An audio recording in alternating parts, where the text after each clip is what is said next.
Welcome back to the Haunted Fears horror family. Arizona's small towns hide secrets that most people never talk about.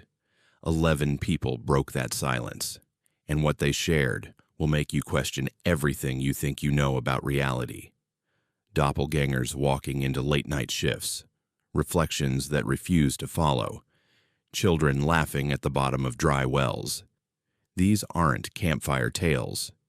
These are first-hand accounts from people who lived through something impossible.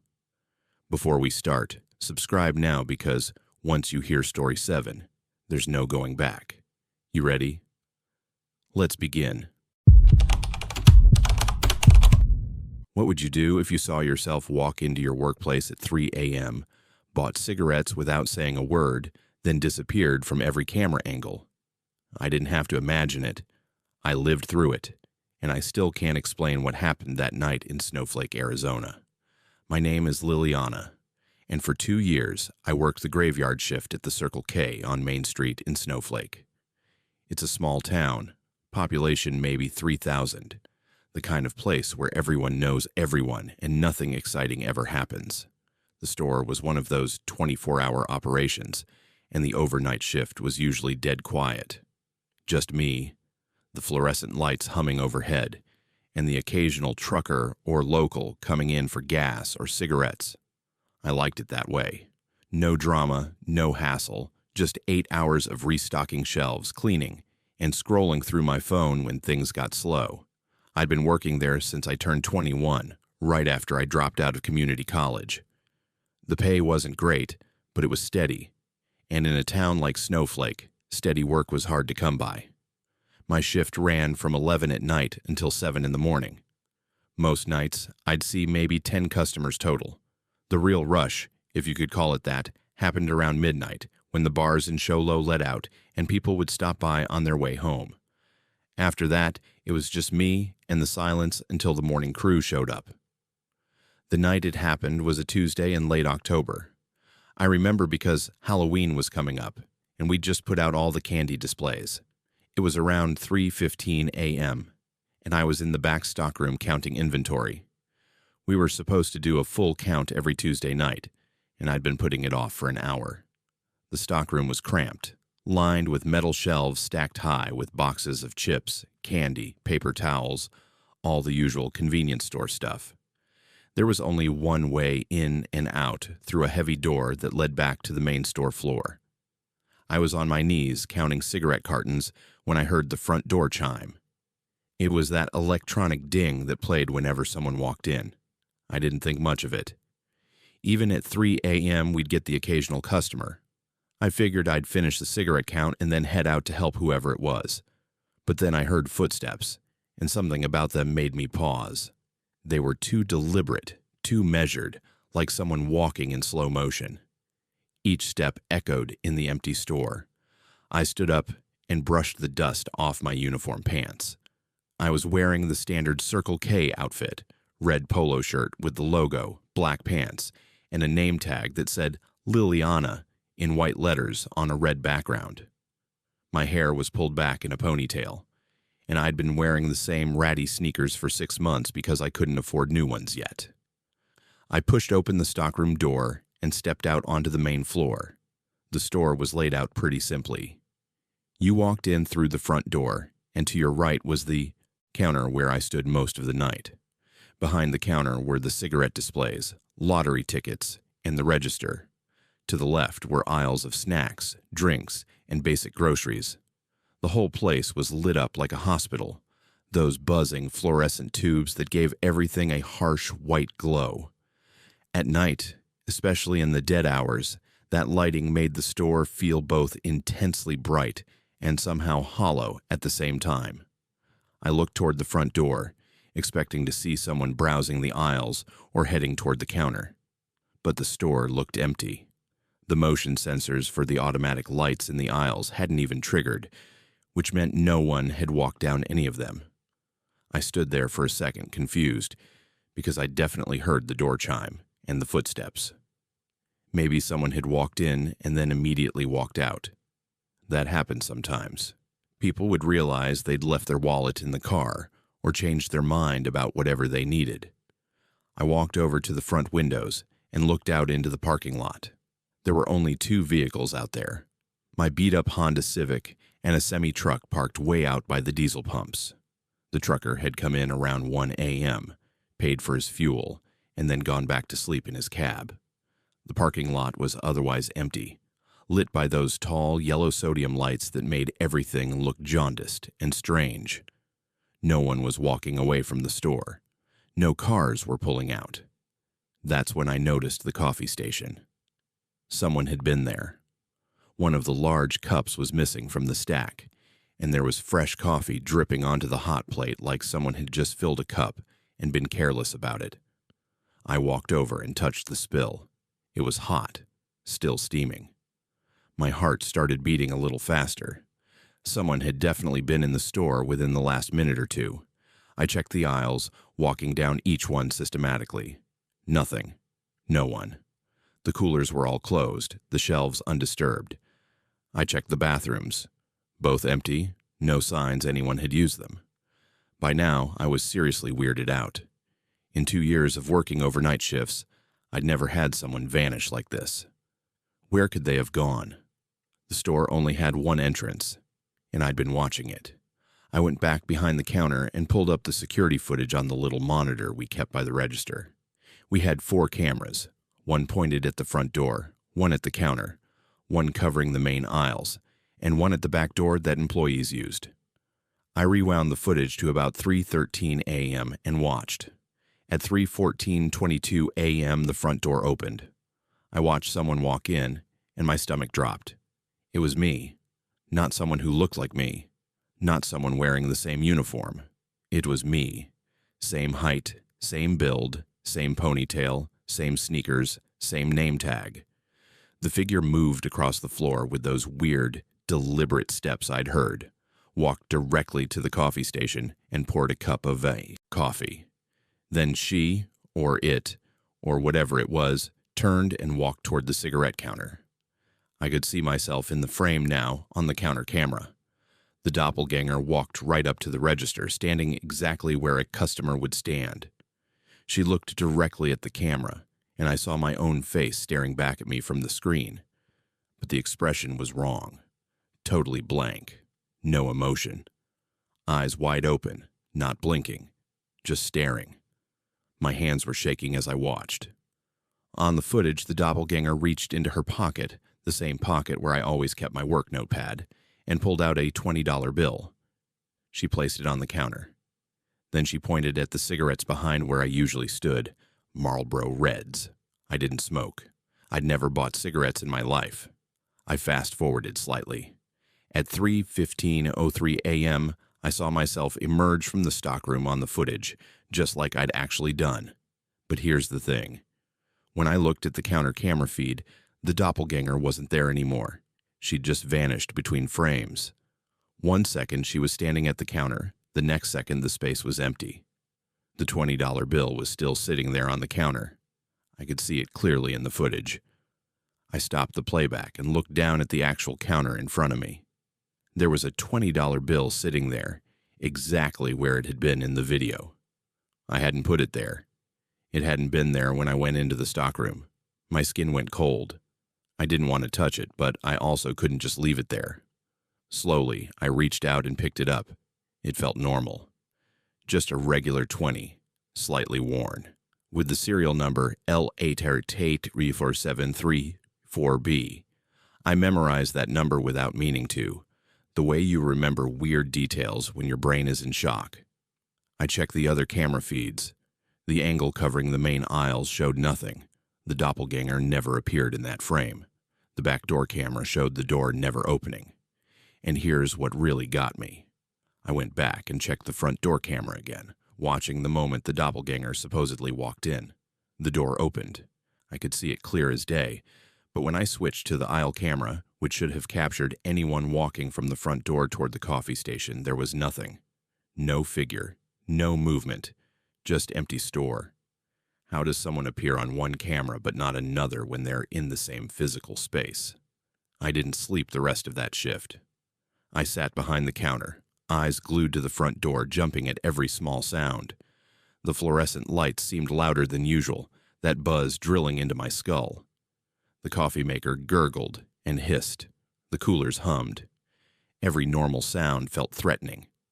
When my coworker, Mitchell, showed up at 6:45 a.m. for the morning shift, I nearly jumped out of my skin. "Whoa, you okay?" he asked, looking at my face. "You look like you've seen a ghost." I almost told him. Almost. But what would I say? That I'd seen myself walk into the store in the middle of the night. That I'd disappeared on camera.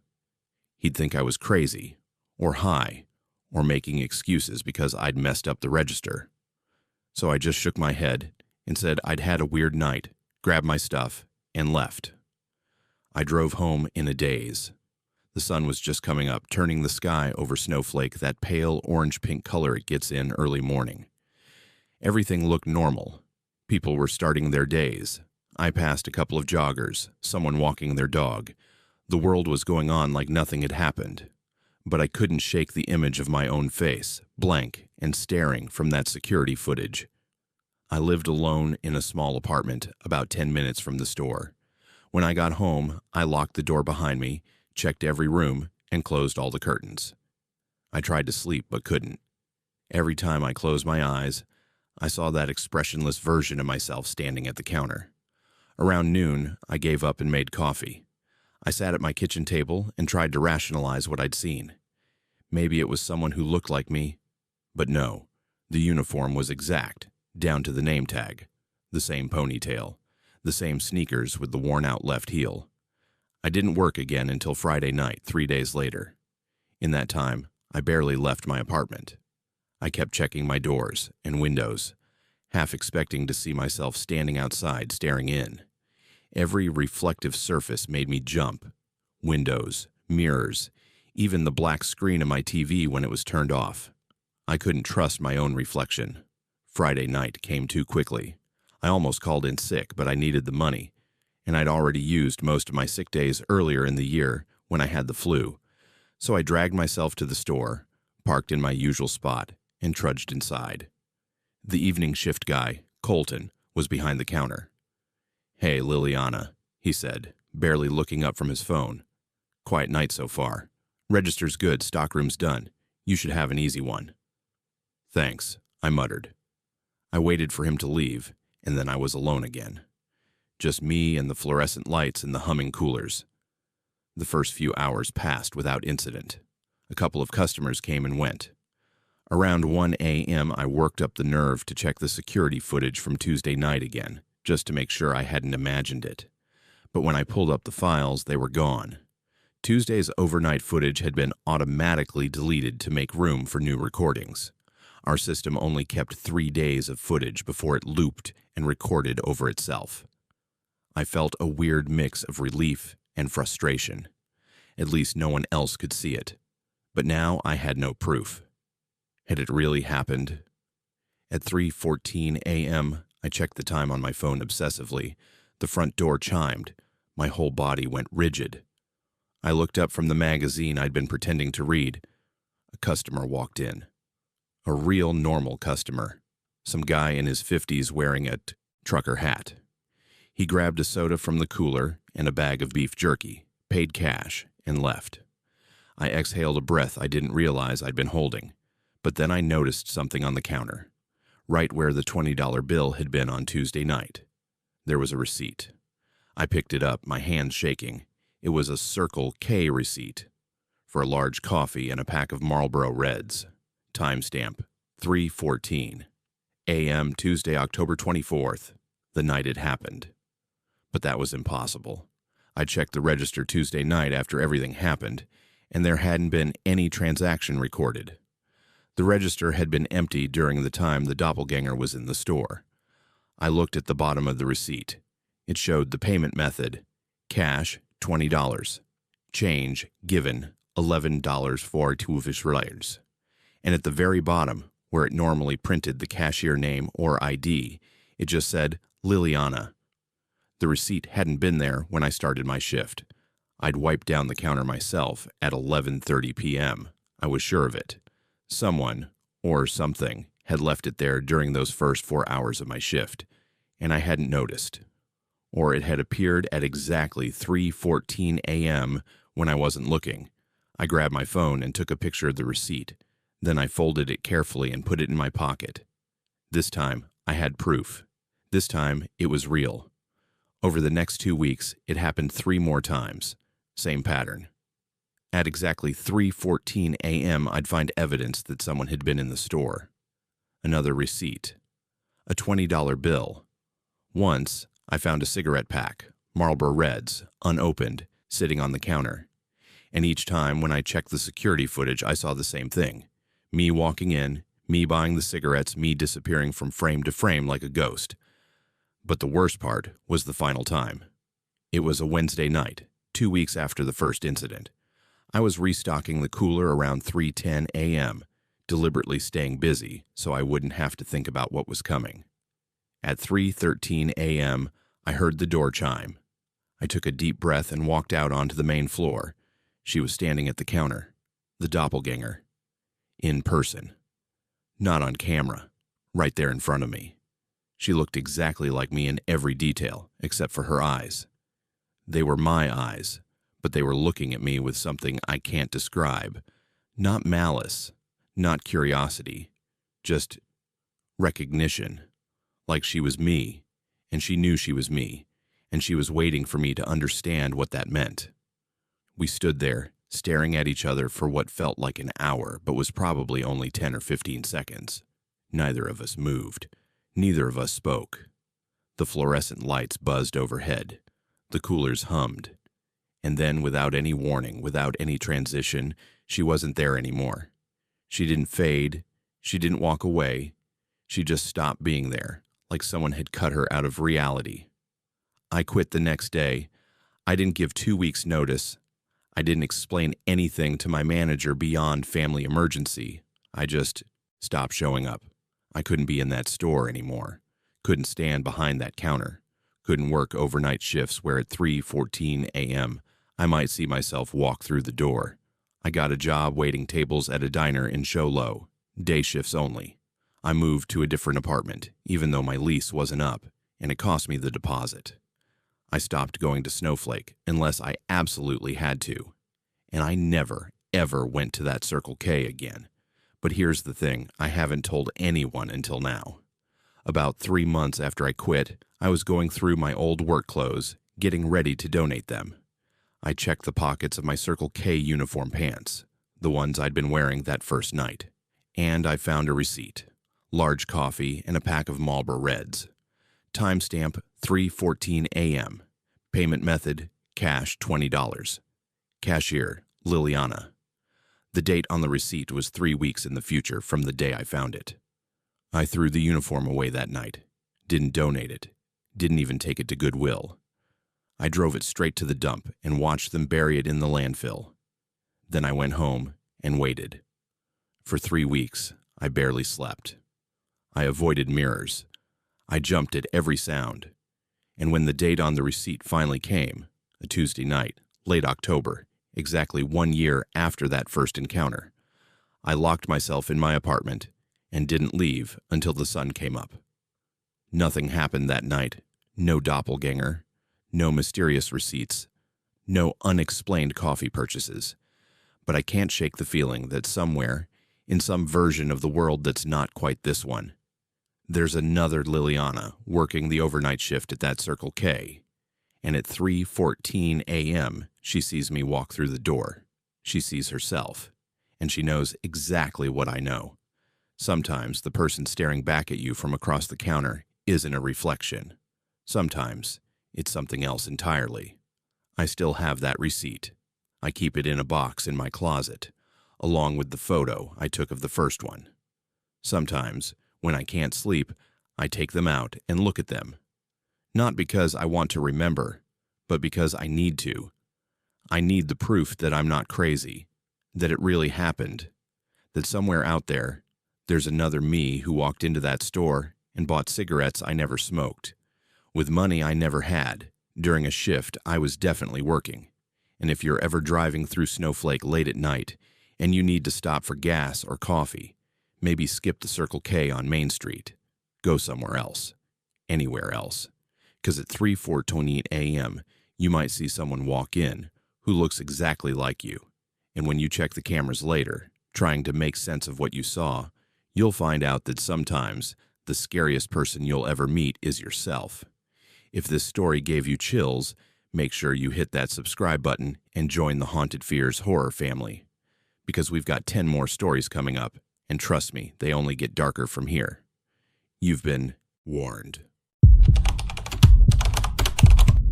How would you react if you moved into an apartment and every night at 2:47 a.m., you heard 30 children reciting the Pledge of Allegiance in a room that doesn't exist anymore?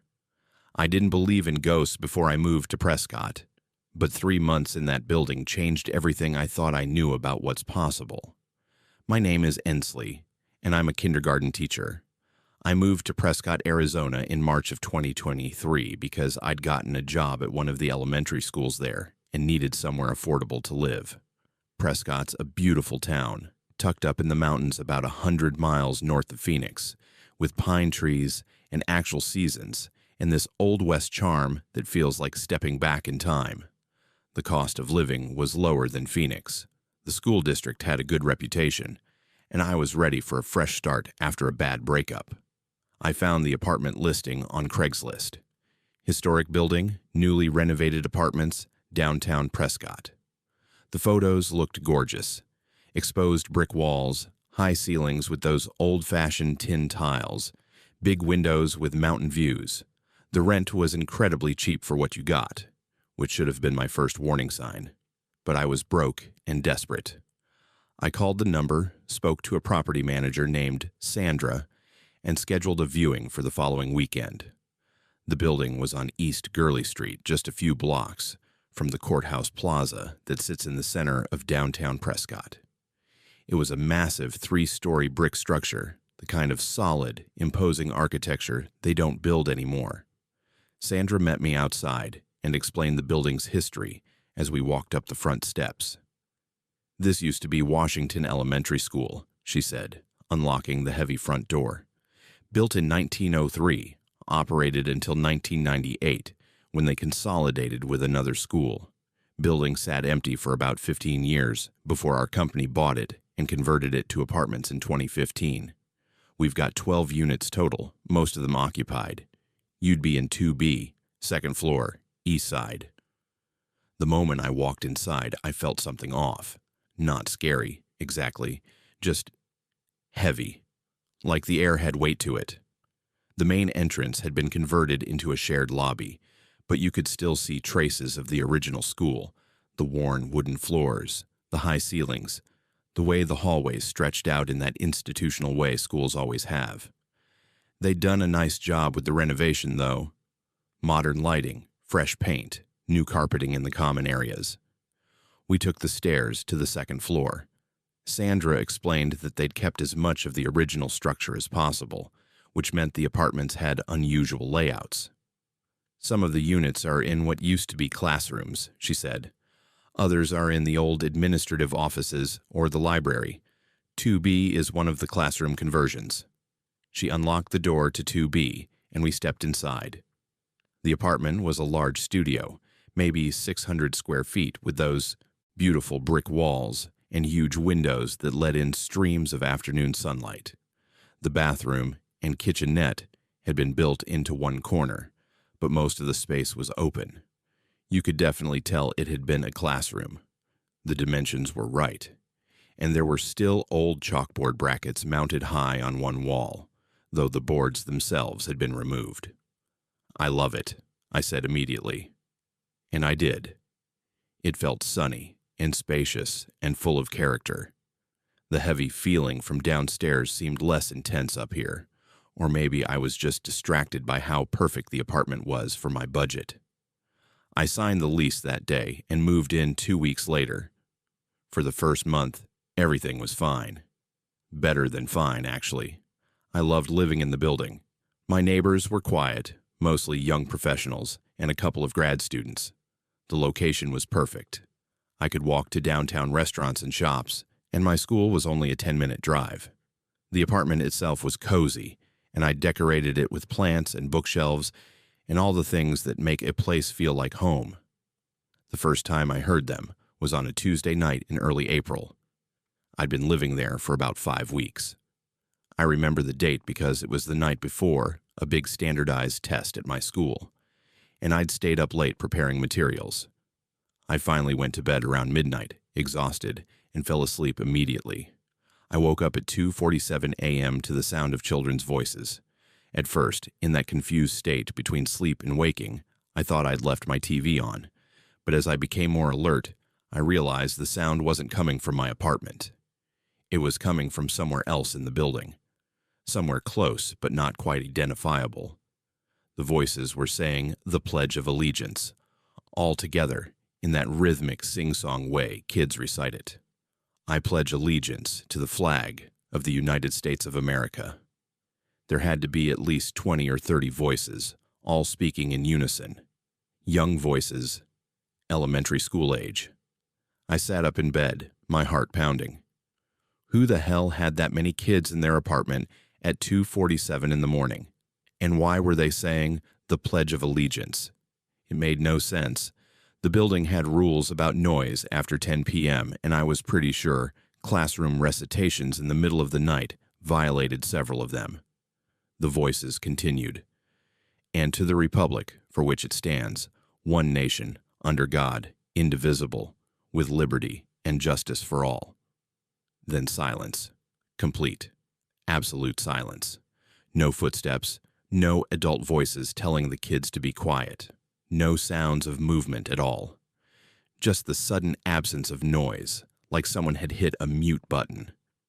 I got out of bed and went to my door, pressing my ear against it. Nothing. The hallway outside was silent. I checked my phone, 2:48 a.m. I stood there for a few more minutes listening, but heard nothing else. Eventually, I went back to bed, deciding I'd mention it to Sandra in the morning. Maybe one of my neighbors was a teacher too, and had been practicing something with their own kids. Though that seemed unlikely at 2:47 a.m. I didn't end up calling Sandra the next day because I got busy with work, and then convinced myself I'd probably been half asleep and imagined it. But it happened again the following Tuesday. Same time, 2:47 a.m. Same Pledge of Allegiance, same chorus of children's voices, same abrupt silence afterward. This time I was fully awake when it happened, and I was certain the sound was coming from somewhere on my floor. I jumped out of bed and opened my door, stepping into the hallway. The building had motion sensor lights in the common areas, and they clicked on as I emerged, flooding the hallway with fluorescent brightness. I looked left and right. Nobody. The hallway was empty.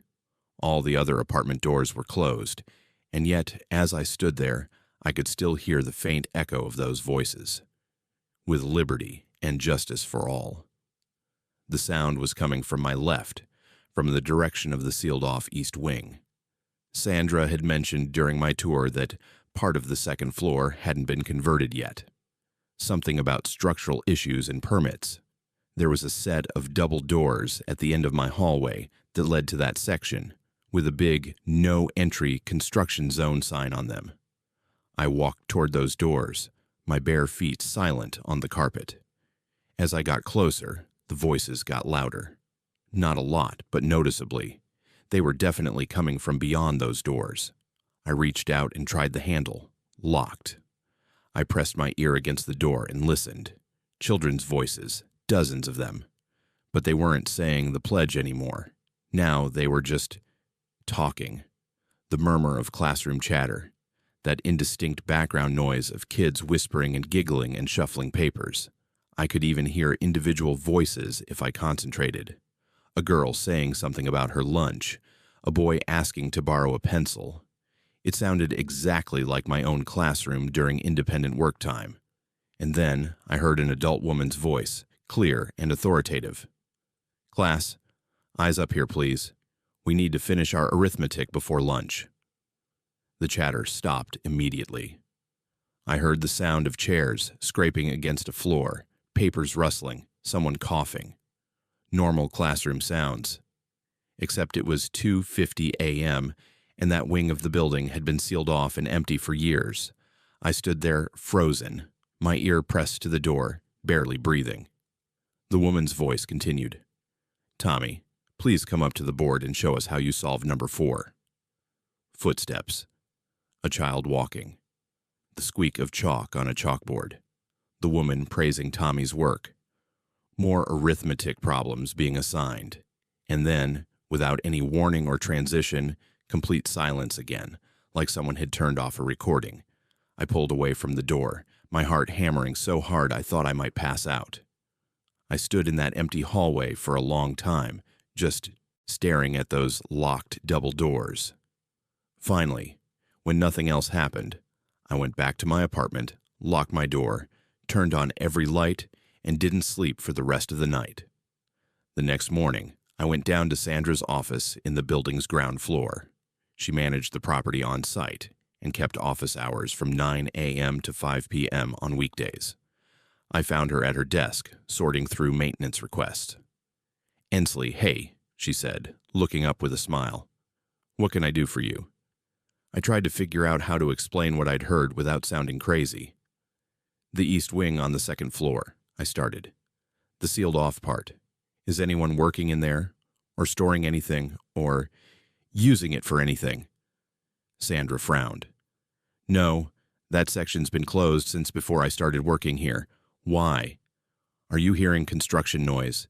Because we're not supposed to have any work happening right now. Not construction, I said slowly. More like voices, kids' voices, like a classroom. Her expression shifted. Not surprise, exactly. Something else. Something that looked almost like resignation. What time? She asked quietly. Around 2:45, 2:50 in the morning. It's happened twice now, both times on Tuesday nights. Sandra sighed and closed the folder she'd been working on. Sit down, Ensley. I sat. My stomach was doing flips. I'm going to tell you something that's not in the official property disclosure, Sandra said. But you have a right to know, especially since you're hearing it. This building, it has a history, not a good one. She pulled out her phone and did a quick search, then turned the screen toward me. It showed a scanned newspaper article from the Arizona Republic, dated October 17th, 1952. The headline read, Tragedy at Washington Elementary. Fire claims lives of 32 students, 1 teacher. I read the article in stunned silence. According to the report, a fire had broken out in the east wing of Washington Elementary School on October 16, 1952, at approximately 2:30 p.m. The fire had spread rapidly due to old wiring and wooden construction elements. One second-grade classroom on the east side of the second floor had been trapped when the stairwell filled with smoke. By the time firefighters reached them, 32 children and their teacher, Miss Eleanor Harding, had died from smoke inhalation. The east wing was rebuilt after the fire, Sandra explained. They removed all the fire damage and constructed a new addition. The school operated for another 46 years after that. But when we converted the building to apartments, we couldn't get permits for that section. Structural problems, they said. Bad wiring. The renovations would have cost more than the building was worth. So we just sealed it off. And the voices, I asked, though I already knew the answer. You're not the first tenant to hear them, Sandra admitted. Usually it's people in apartments on the second floor, east side, like yours. They hear children, usually around the same time, usually on Tuesday nights. The fire happened on a Tuesday afternoon, but she shrugged helplessly. I don't know why they'd be heard in the middle of the night instead of during the day. I'm not an expert on this stuff. Has anyone ever gone in there? I asked. Into the sealed wing. Not since I've been here. The doors are locked, and I don't have keys for them. The previous property management company has them, I guess. But they went bankrupt, and I have no idea where their records ended up. I've looked. I sat there processing this information. Part of me wanted to pack up and leave immediately, but another part of me, the practical part that had signed a lease and paid first and last month's rent, knew I couldn't afford to just walk away. What do other tenants do? I asked. The ones who hear it. Most of them adjust, Sandra said. They wear earplugs, play white noise, that kind of thing. One guy moved out after 2 months, but everyone else has stayed. The thing is, Ensley, it's not threatening. Whatever's in that wing, it's not trying to hurt anyone. It's just there, stuck in some kind of loop, I guess. I left her office feeling unsettled, but not quite terrified. Maybe that should have scared me more, how quickly I was willing to accept ghost children in the sealed wing as a reasonable explanation. But Sandra was right. What I'd heard hadn't felt malicious. It had felt sad, like an echo of something that should have faded a long time ago, but hadn't. For the next few weeks, I tried to ignore it. I started wearing earplugs to bed on Tuesday nights, and that helped. I could still hear the voices faintly, but they were muffled enough that I could usually fall back asleep. I tried not to think too much about what was happening in that sealed wing. Tried not to imagine 32 second graders and their teacher trapped in some kind of eternal Tuesday afternoon, forever doing arithmetic and reciting the pledge. But then I started noticing other things, small things, like the chalk dust. I'd find it sometimes on my floor near the east wall of my apartment, the wall that bordered the sealed wing. Little piles of white dust that looked exactly like chalk. At first, I thought maybe it was coming from my own school supplies. I had chalk for my classroom at home sometimes, but I checked, and my chalk was in a closed container in my closet. And besides, the dust kept appearing in the same spot, right up against that wall, no matter how many times I swept it up. Then there were the sounds during the day.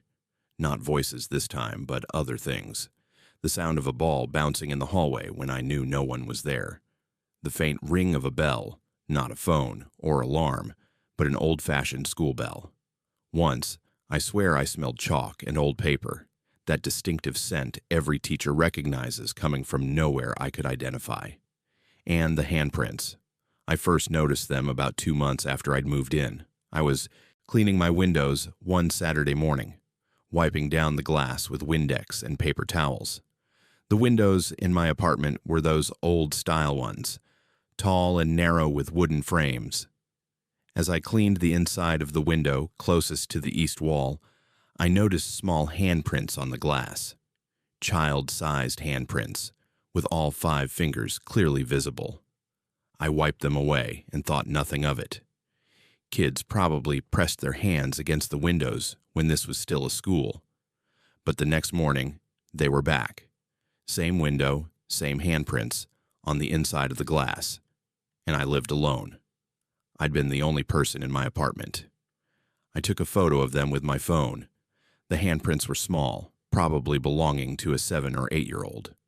There were 3 of them, overlapping slightly, all pressed against the glass like someone had been looking out the window and bracing themselves against it.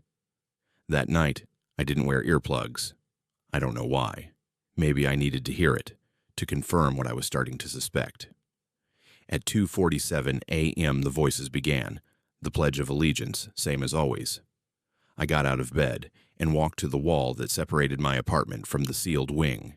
I pressed my hand against the old brick, feeling the coolness of it under my palm. On the other side of this wall, 32 children and their teacher were dying. Not now, not in real time, but in some version of October 16th, 1952, that kept playing over and over again. That's what I was hearing. Not ghosts exactly, not spirits haunting the place in the traditional sense, but some kind of imprint, some recording of that terrible day playing on an endless loop. I kept my hand on the wall and listened. After the pledge, the voices shifted to normal classroom sounds. The teacher, Miss Eleanor Harding, asking questions about arithmetic, children raising their hands, giving answers, someone dropping a pencil and giggling. All of it so mundane, so normal. Just a regular Tuesday afternoon in a second-grade classroom in 1952. And then I heard something new. Something I hadn't heard before. A voice, distant but audible, shouting, "Fire! Everyone out! Fire in the building!" The classroom sounds changed instantly. Confusion, fear. The teacher's voice, trying to stay calm. "Children, line up at the door. Quickly now, but don't push. We're going to walk outside just like we practice. The sound of chairs scraping, children's voices rising in pitch, some of them crying. Miss Harding counting. 1, 2, 3. Good. Keep moving. Tommy, help Sarah, that's right. Footsteps, moving toward the door. And then, nothing. No more sounds of movement, just children's voices now panicked, and the teacher saying something I couldn't quite make out. Coughing, lots of coughing. Miss Harding's voice, hoarse now. Stay low, children. Cover your faces, we're going to be fine. Help is coming. More coughing. A child crying for their mother. Another one saying they couldn't breathe. The teacher's voice, getting weaker. Think about something happy. Tell me about your favorite thing. Tommy. What's your favorite thing? A small voice, barely audible. My dog. His name is Rusty. That's wonderful, Tommy. Tell me about Rusty. What does he look like? The boy's voice, struggling to speak through coughs. He's brown, and he has one white paw, and he sleeps in my bed. That's so nice, Tommy. I bet Rusty misses you when you're at school. Yeah, he waits by the door. Miss Harding's voice, so quiet now. You'll see him soon. Just a little longer. Help is coming. And then silence. The same abrupt, complete silence that always followed. I stood there with my hand on the wall, tears streaming down my face. I'd just heard those children die. I'd heard their teacher trying to keep them calm and distracted in their final moments, talking to them about dogs and favorite things while smoke filled the room and stole their air. It wasn't a haunting. It was a memorial, a terrible, heartbreaking memorial playing on repeat, making sure no one forgot what happened in that classroom on October 16th, 1952. I didn't sleep that night, or the next night. I kept thinking about those 32 children and Miss Eleanor Harding. I looked up their names online. The newspaper archives had listed all of them. Tommy Brennan, age 7. Sarah Mitchell, age 8. 30 more names, also young. And Eleanor Harding, age 26, who'd only been teaching for 3 years. On Friday, I went back to Sandra's office. I need to know more about the fire, I said. Where can I find information? Historical records, anything? Sandra gave me directions to the Charlotte Hall Museum, which housed Prescott's historical archives. I spent the entire weekend there, going through old newspaper clippings and school records.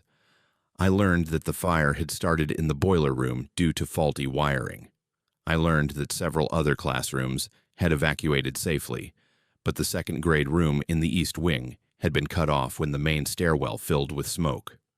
I learned that Miss Eleanor Harding had been offered a chance to escape through the window. Firefighters had brought a ladder, but she'd refused to leave until all her students could be evacuated, and by then it was too late. I found a photo of her class, taken 2 weeks before the fire. 32 children arranged in 3 rows, all smiling at the camera. Miss Harding stood to the side, young and pretty, with dark hair pinned up and a genuine smile.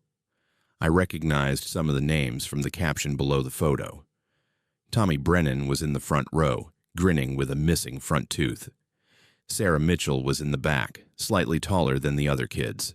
They all looked so alive, so full of future. On Monday, I stopped at a craft store and bought supplies. That night, after work, I made 33 small wooden plaques. I burned names into them with a wood-burning tool, one for each child and one for Miss Harding. Then I added dates, their birth dates, and October 16th, 1952. On Tuesday night, I waited until 2:47 a.m. When the voices began, I took the plaques and arranged them along the wall that separated my apartment from the sealed wing. I placed them carefully, speaking each name aloud as I did. Tommy Brennan, Sarah Mitchell, James Cooper. All 32 children, and finally, Eleanor Harding. When I finished, I pressed my hand against the wall again. I know you're there, I said quietly. I know what happened to you. I'm so sorry.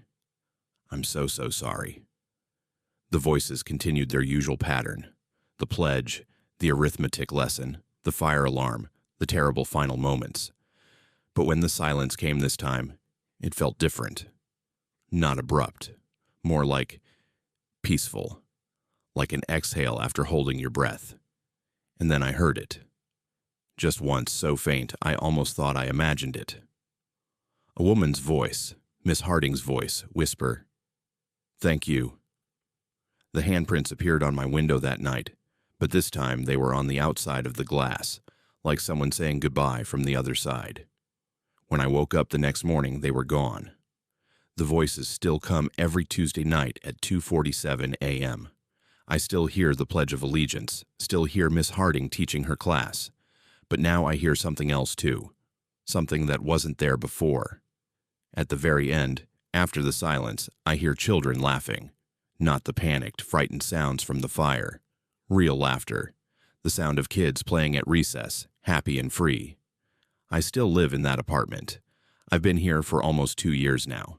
The chalk dust still appears sometimes, and occasionally I smell old paper and hear that school bell ringing. But I'm not scared anymore.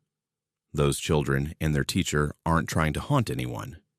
They're just there, part of the building's history, part of Prescott's history. I keep the plaques on the wall, arranged neatly, dusted regularly. Sometimes my neighbors ask about them. They're visible if you visit my apartment. I tell them they're a memorial for a classroom that used to be here. Most people nod and don't ask more questions. But if you're ever in Prescott and you're looking for an apartment, and someone offers you a great deal on a place in a converted school building on East Gurley Street, just know what you're getting into. The past doesn't always stay buried. Sometimes it echoes through walls and whispers in empty hallways. Sometimes it needs to be acknowledged, remembered, honored. And sometimes, if you listen closely enough, you can hear 32 children reciting the Pledge of Allegiance at 2:47 in the morning, their voices forever young, forever together, under the care of a teacher who loved them enough to stay until the very end. If this story moved you, don't forget to subscribe and stay with the Haunted Fears horror family. We've got 9 more stories tonight, and each one will take you somewhere darker. You won't want to miss what's coming next. Would you keep driving if a hitchhiker you picked up knew your daughter's middle name, your mother's maiden name, and the exact date you'd lose your job, 3 months before it happened? I picked her up 3 times over 2 years, and each time she knew things about my life that no stranger should know. My name is Catalia, and I've been driving long-haul trucks for 15 years. Started when I was 23, right after my divorce, and never looked back. There's something peaceful about the open road, just you and the highway and the hum of the engine. I mostly run routes through Arizona and New Mexico, delivering everything from produce to construction materials. The pay's decent, the freedom's better, and I like being alone with my thoughts. The stretch of Highway 89 between Chino Valley and Paulden is one of my regular routes. It's about 20 miles of mostly empty highway, cutting through high desert country north of Prescott. Not much out there except scrub brush, juniper trees, and the occasional ranch. During the day, it's pretty enough, but at night, it gets lonely fast. Just darkness and your headlights, and maybe a coyote crossing the road if you're lucky. I don't usually pick up hitchhikers. Company policy says don't, insurance says don't, and common sense says definitely don't. But the first time I saw her, it was different. It was February 2021, around 9 p.m. on a Thursday night. I was heading north toward Flagstaff with a load of restaurant equipment, running about an hour behind schedule because of a flat tire I'd had to change outside Prescott. The temperature had dropped into the 20s, and I could see my breath when I'd been outside fixing the tire. I came around a curve and saw her standing on the shoulder, thumb out. She was wearing jeans and a denim jacket, not nearly enough for how cold it was, and she wasn't wearing a hat or gloves. As my headlights hit her, I could see she was shivering. Something about the way she stood there, not waving frantically or looking desperate, just calmly waiting with her thumb out, made me slow down. I pulled over, which I'd never done before in 15 years of driving. I rolled down my passenger window and called out, "You okay?" She walked up to the truck and looked up at me. She was maybe in her late 20s or early 30s, with long dark hair and this really calm expression on her face. I could use a ride if you're heading north, she said. Her voice was quiet, polite. How far are you going? I asked. Paulden's fine, she said. That was only about 15 miles up the road. Something in me said to just drive away. But it was so cold, and she was so underdressed. And I thought about my own daughter, who was 24 and living in Phoenix. If she was stuck on the side of the road in the freezing cold, I'd want someone to help her. So I unlocked the door and said, "Get in." She climbed up into the cab and settled into the passenger seat. I cranked up the heat and pulled back onto the highway. For the first few minutes, neither of us said anything. I kept glancing over at her, and she just sat there, looking out the windshield with that same calm expression. Thanks for stopping, she finally said. Most people don't. Yeah, well, it's cold out there, I said. What happened? Car breakdown. Something like that, she said, not really answering the question. We drove in silence for another mile or so. Then she said, How's Melissa doing? I almost swerved off the road. What? Melissa, she repeated. Your daughter. How is she? My hands tightened on the steering wheel. How do you know my daughter's name? She looked at me, and there was nothing threatening in her expression. Just that same calm. She's doing well in Phoenix, isn't she? Working at that marketing firm. My heart was pounding now. Who the hell are you? How do you know that? She's thinking about moving to Seattle, the woman continued, ignoring my questions. In about 6 months. Don't try to talk her out of it, she needs to go. I pulled over hard, onto the shoulder, gravel crunching under the tires. Get out, I said, my voice shaking. Get out of my truck right now. She looked at me for a long moment, then nodded. Okay. She opened the door and climbed down. Before she closed it, she leaned back in and said, Your mother's maiden name was Richardson, and in 3 months, the company's going to downsize. You'll lose your route, but don't panic. Something better comes after. Then she closed the door and started walking back the way we'd come, south on Highway 89, toward Chino Valley. I sat there watching her in my mirrors as she got smaller and smaller, just walking along the shoulder in the dark, like she had all the time in the world. I didn't sleep much that night. When I got to Flagstaff and unloaded, I sat in a truck stop parking lot and called Melissa. She answered on the 3rd ring, sounding sleepy. Mom, it's like midnight. You okay? Yeah, I wanted to check on you. You're doing okay. Work's good. Work's fine. Kind of boring lately, but fine. Why? You ever think about moving, like to another city? There was a pause. Actually, yeah. I've been looking at jobs in Seattle. How did you know that? Did Dad tell you? My mouth went dry. No, I had a feeling. When are you thinking? I don't know. Maybe this summer. There's a company up there that's interested in me. I haven't told Dad yet because I know he'll freak out. We talked for a few more minutes, and then I let her go back to sleep. I sat in my truck trying to make sense of what had happened. That woman had known my daughter's name, her job, her plans to move. She'd known my mother's maiden name, Richardson, which was correct. And she'd said something about my company downsizing in 3 months. I tried to rationalize it. Maybe she was someone I'd met before and forgotten. But no, I would have remembered her. Maybe she'd looked me up online, somehow. But I barely had a social media presence, and Melissa kept her profiles private. There was no logical way this stranger could have known those things. 3 months later, in May 2021, the company called me in for a meeting.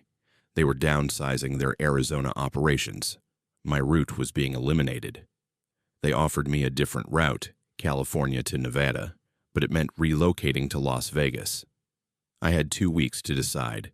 I remembered what the hitchhiker had said. Don't panic. Something better comes after. I turned down the Nevada route and started looking for local work. Within a week, I got an offer from a smaller company based in Prescott, running shorter regional routes. Better pay, home every night instead of being on the road for days at a time. It was actually perfect for where I was in my life. I was 58 now, getting tired of the long hauls. The new job was absolutely something better. But I couldn't stop thinking about that woman on Highway 89. The second time I saw her was almost exactly a year later, January 2022. I was running one of my new routes, heading north on 89 around 10 p.m. Same stretch of highway, same darkness, same lonely road. And there she was, standing on the shoulder in the exact same spot, wearing the exact same denim jacket and jeans. This time I didn't hesitate. I pulled over immediately and rolled down the window. "Get in," I said. She climbed up into the cab like we'd done this 100 times. She didn't look any older. Same face, same hair, same calm expression. "Thanks," she said. "Who are you?" I asked as I pulled back onto the highway. "And how did you know those things last year?" "I'm just someone who knows things sometimes," she said. "Did you take the new job?" "Yeah, you were right. It's better. But I need to know." "Melissa's doing well in Seattle," she interrupted. "She met someone, Daniel. He's good for her. They'll get engaged next fall." My breath caught. Melissa had moved to Seattle in July. She'd mentioned dating someone named Daniel, but it was still new. How could this woman know it would lead to an engagement? "Your truck needs new brake pads," she continued. "Front left especially. Get it checked this week. It'll save your life." "What are you talking about?" I asked, but she was already pointing ahead. "This is fine," she said. "We were just coming into Paulden, exactly like last time." I pulled over. "Wait, I need to—" "Check the brakes, Catalia. This week. Promise me." "How do you know my name?" "I never told you my name." She smiled for the first time, just a small, sad smile. "Safe travels," she said. And then she was out of the truck and walking away into the darkness again. I did get the brakes checked. The mechanic found a serious problem with the front left brake pad. It was worn down to almost nothing and would have failed soon. "You're lucky you caught this," he said. "Another few days, and you could have had a real problem, especially on these mountain roads." I thought about that conversation every day for the next year. Melissa got engaged to Daniel in October 2022, exactly like the woman had said. The third time I saw her was January 2023. Same highway, same spot, same time of night. By now, I was expecting it, looking for it. When my headlights caught her standing there on the shoulder, I felt this weird mix of fear and relief. I pulled over before she even had her thumb out. She got in without a word, and we started driving. For a long time, neither of us spoke. Finally, I said, "Are you going to tell me who you really are?" "I told you," she said. "I'm just someone who knows things." "That's not an answer. Are you, I don't know, psychic or something?" She considered this. Something like that. More like, "I'm in the wrong time, and being in the wrong time lets me see things that haven't happened yet for other people." "That doesn't make sense." "I know," she said. "But it's the truth." I drove for another minute, processing that. "Why me? Why do you keep appearing to me?" "Because you stop," she said simply. "Most people don't. I stand on this road for hours sometimes, days sometimes, and cars just drive past. But you stopped. You've stopped 3 times now. That means something." "What does it mean?" She looked at me, and for the first time I saw something other than calm in her expression. Sadness, maybe, or loneliness. "It means you're kind. It means you see people who need help. That's rare." "Okay, so if you know things," I said, "tell me something. Anything about my future." She was quiet for a long moment. Then she said, "Your father's sick. He hasn't told you yet, but he will soon. It's serious, but he'll survive it. Be patient with him. He's scared. My dad was 72, lived in Tucson. We talked once a month or so. He'd seemed fine the last time we'd spoken." "When?" I asked. "He'll tell you in about 2 weeks," she said. "And there's something else. You're going to meet someone, a man named Henrik, in March at a coffee shop in Prescott. You'll think you're too old for this, that it's silly, but don't talk yourself out of it. He's important." I'm 59 years old, I said. I'm not looking for... I know, she interrupted. But life doesn't always wait for us to be looking. Sometimes it just happens. We were coming into Paulden again. One more thing, she said. This is the last time. What? The last time you'll see me. I'm moving on to when I'm supposed to be, I think. But I wanted to tell you, thank you for stopping, for being kind. It mattered. I pulled over and turned to face her. Will I ever understand this? Any of this? She smiled that sad smile again. Probably not. But you don't have to understand everything to know it's real. She opened the door and paused. Take care, Katlia. Live your life. Love your daughter. Meet Henrik. Be patient with your father. And keep stopping for people who need help. The world needs more of that. Then she was gone, walking back south on Highway 89 one last time. My father called me 2 weeks later. Prostate cancer, early stage. He had surgery in March and came through it fine, just like she said. And on a Tuesday afternoon in March, I stopped at a coffee shop in downtown Prescott, the Raven Cafe on Cortez Street, and met a man named Henrik who was visiting from Oregon. We started talking about hiking trails, and he asked if I wanted to grab dinner that night. I almost said no, almost talked myself out of it just like the hitchhiker had predicted, but I didn't. I said yes. We've been together ever since. I still drive Highway 89 several times a week. I always slow down at that spot between Chino Valley and Paulden, looking for a figure on the shoulder in a denim jacket. But she's never there. I've never seen her again. Sometimes I wonder if she was ever real at all, if maybe I imagined the whole thing, or dreamed it, or if it was some kind of hallucination brought on by too many lonely nights on the road. But then I think about the breaks that would have failed, the father who needed my patience, the man I would have missed if I'd talked myself out of dinner, all the things she told me that came true. I don't know what she was, a ghost, a time traveler, an angel, something else entirely. But I know she was right about one thing. You don't have to understand everything to know it's real. Sometimes the most important moments in your life come from strangers on dark highways who know your secrets and tell you truths you're not ready to hear. If you're ever driving Highway 89 late at night and you see someone standing on the shoulder near Paulden, stop, pick them up, listen to what they have to say. It might save your life. It might change your life. It might be the last time you see them. And if they know things they shouldn't know, don't be afraid. Sometimes the universe sends us messengers in forms we don't expect, telling us things we need to hear, giving us chances to be kind when kindness matters most. Stay with the Haunted Fears horror family. We've got 8 more stories that'll keep you up tonight. Hit that subscribe button because you won't believe where we're going next. Could you climb back down a water tower ladder if you suddenly heard 6 teenagers above you counting down from 10, knowing the tower's been sealed for 40 years? I made it halfway down before my legs gave out, and I've never been able to explain what I saw up there. My name is Kalani, and I'm what you'd call an urban explorer. I know. It's trespassing.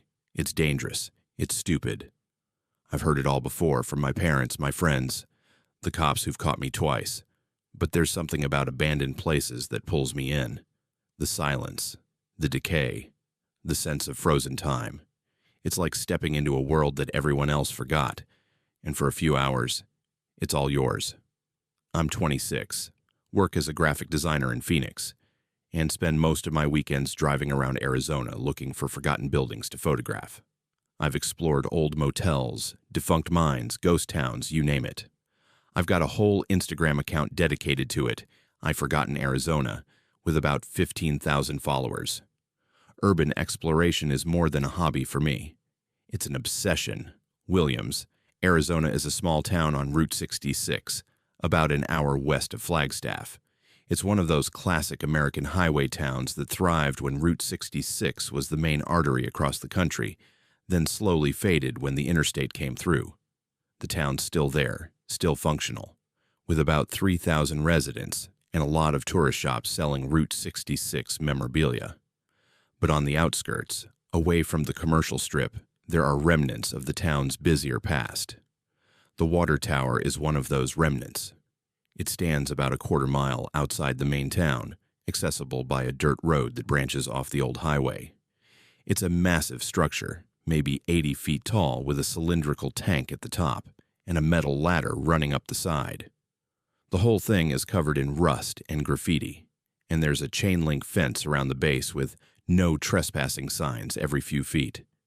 The fence is falling apart in places, easy enough to slip through if you know where to look. I'd driven past the tower dozens of times, but never stopped to explore it. Something about it always felt off, even from a distance. But in October 2023, one of my Instagram followers tagged me in a post about the tower's history. Apparently, in 1978, 6 teenagers from Williams High School had climbed the tower as part of a suicide pact. They'd all jumped together, holding hands, at 11:47 p.m. on October 29th. All 6 died on impact. The story fascinated me in that morbid way that dark history does. I started researching, digging through newspaper archives and local history websites. The details were horrifying. The 6 teens, 4 boys and 2 girls, all between 15 and 17, had been part of some kind of cult or occult group. They'd left notes talking about ascending to the next level and breaking free from the flesh prison. On the night of October 29th, 1978, they'd climbed the tower around 11:30 p.m., spray-painted a message on the tank, and then jumped at exactly 11:47 p.m. The message they painted was simple: 10, 9, 8, 7, 6, 5, 4, 3, 2, 1, free. The tower had been decommissioned shortly after the incident and sealed off. But from what I could tell from photos online, the graffiti was still there, faded, but visible. That's what I wanted to see. That's what I wanted to photograph. I drove out to Williams on a Saturday in late October, about a week before the 45th anniversary of the suicides. I timed it so I'd arrive around 9 p.m., late enough that it would be dark and I'd have cover, but early enough that I could explore and get back to my car before midnight. I parked on the dirt road about 100 yards from the tower and hiked in with my camera, flashlight, and backpack. The tower looked even more imposing up close. The metal structure groaned in the wind, and the whole thing swayed slightly. Not enough to be dangerous, probably, but enough to be unsettling. The ladder started about 6 feet off the ground, with the bottom rungs deliberately removed to discourage climbers. But someone had propped an old wooden crate underneath it, making it easy enough to reach the first accessible rung. I stood at the base for a few minutes, looking up. The top of the tower disappeared into darkness. My flashlight beam couldn't reach high enough to illuminate the tank. For the first time, I felt genuine hesitation. Not fear, exactly. Just a sense that maybe this was a bad idea. But I'd driven 3 hours to get here, and I wasn't about to turn back now. I climbed onto the crate and grabbed the first rung. The metal was cold and rough with rust under my hands. I tested my weight on it, solid enough. Then I started climbing. The ladder was maybe 70 feet long, running straight up the side of the tower with no platforms or brakes. As I climbed higher, the wind picked up, making the whole structure creak and sway. About 20 feet up, I made the mistake of looking down. The ground seemed impossibly far away already, and I was only a quarter the way up. I gripped the rungs tighter and kept climbing, focusing on each rung in front of me rather than thinking about the height. Halfway up, I started hearing the wind differently. It wasn't just howling anymore. It sounded like it was forming words. Whispers, almost. I told myself it was just the way the wind moved through the metal structure, creating odd acoustics. Urban explorers encounter weird sounds all the time. Buildings settling, animals, wind. It didn't mean anything, but the whispers got louder as I climbed higher. At about 60 feet up, I reached a small platform that circled the base of the water tank. I pulled myself onto it, grateful to be off the ladder, and took a moment to catch my breath. The view was incredible. I could see the lights of Williams spread out below, and beyond that the dark expanse of northern Arizona under a sky full of stars. I pulled out my camera and took a few shots of the landscape. Then I turned my attention to the water tank itself. The graffiti was there, just like in the photos. Faded red spray paint, barely visible in my flashlight beam. 10, 9, 8, 7, 6, 5, 4, 3, 2, 1. Free. The countdown circled the entire tank, each number about 2 feet tall. I started photographing it, moving around the platform to capture every angle. The metal under my feet was solid enough, but I could feel the entire structure swaying in the wind. Every few seconds, a low groan would emanate from somewhere in the tower's framework, like the whole thing was breathing. That's when I noticed the other graffiti. Newer stuff, spray-painted over the original message. Names, dates, crude drawings, but one thing stood out. Fresh graffiti, bright red, that definitely hadn't been there in any of the photos I'd seen online. It said, "They're still here." My flashlight beam moved across the words. The paint was so fresh I could still smell it. That sharp, chemical scent of spray paint. This couldn't be more than a few hours old. Maybe even less. Someone had been up here today, maybe even tonight. I turned slowly, scanning the platform. I was alone. Obviously. The only way up was the ladder I'd just climbed, and I would have seen or heard anyone else climbing. But the hairs on the back of my neck were standing up. The wind had died down suddenly, leaving an eerie calm. And in that silence, I heard it clearly. Counting. Quiet at first, barely audible. Multiple voices, young voices counting in unison. 10, 9, 8. My heart stopped. I spun around, searching for the source of the sound. The voices seemed to be coming from above me, from the top of the water tank. But that was impossible. The tank was sealed, had been sealed for decades. There was no way anyone could be inside it. 7, 6, 5. The counting got louder. I could distinguish individual voices now. 3 boys, 3 girls, all teenagers. They were counting down with this weird enthusiasm, like they were excited about something. My hands were shaking so hard I almost dropped my flashlight. 4, 3, 2. I didn't wait for 1. I ran to the ladder and started climbing down, moving as fast as I dared. The metal rungs were slick with rust and condensation under my hands. About 10 feet down, I heard the sound of feet hitting the platform above me. Multiple impacts, like several people landing at once. 1. Free! The voices shouted it in unison, and then I heard laughter. Young, carefree laughter, the sound of teenagers having fun. And then, unmistakably, the sound of footsteps running around the platform, metal clanging under their feet. I froze on the ladder, looking up. I could see the edge of the platform silhouetted against the night sky, about 15 feet above me, and moving across that silhouette. Figures, 6 of them. Dark shapes running and playing, chasing each other around the platform. I could hear them clearly now, laughing, shouting, celebrating something. We did it. We're free. It worked. It actually worked. One of the figures stopped at the edge of the platform, right above where I clung to the ladder. I couldn't see details. It was too dark, and they were backlit by the stars. But I could tell it was looking down at me. Could feel it looking at me. "Why are you still here?" The voice was young, male, maybe 16 or 17. Not threatening, just curious. "Why haven't you jumped?" My voice came out as a croak. "What?" "That's why you came, isn't it?" Another voice, female this time. "Everyone who climbs the tower comes to jump, to be free, like us." The 6 figures moved to the edge of the platform, all of them looking down at me now. I still couldn't see their faces, just silhouettes, but I could feel their attention focused and intense. "We've been waiting," a different male voice said.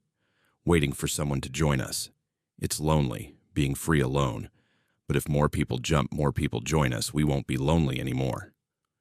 "Come on up," a female voice urged, sounding almost desperate. "Climb back up. It only hurts for a second, and then you're free. Forever. No more pain, no more fear, no more being trapped in your body. Just freedom. I couldn't move, couldn't speak. My entire body was locked in place on that ladder, every muscle frozen with terror. Please, another voice begged. We've been waiting so long, 45 years. Nobody ever climbs all the way up anymore. Nobody ever jumps. Please, please join us. The figures started counting again, but this time in reverse. 1, 2, 3. As they counted, they started moving back from the edge, back toward the center of the platform. My flashlight had fallen during my panic, tumbling down to the ground below so I could barely see them anymore. Just vague shapes in the darkness. 4, 5, 6. They were forming a circle, I realized, holding hands just like they had 45 years ago. 7, 8, 9. My legs finally obeyed me.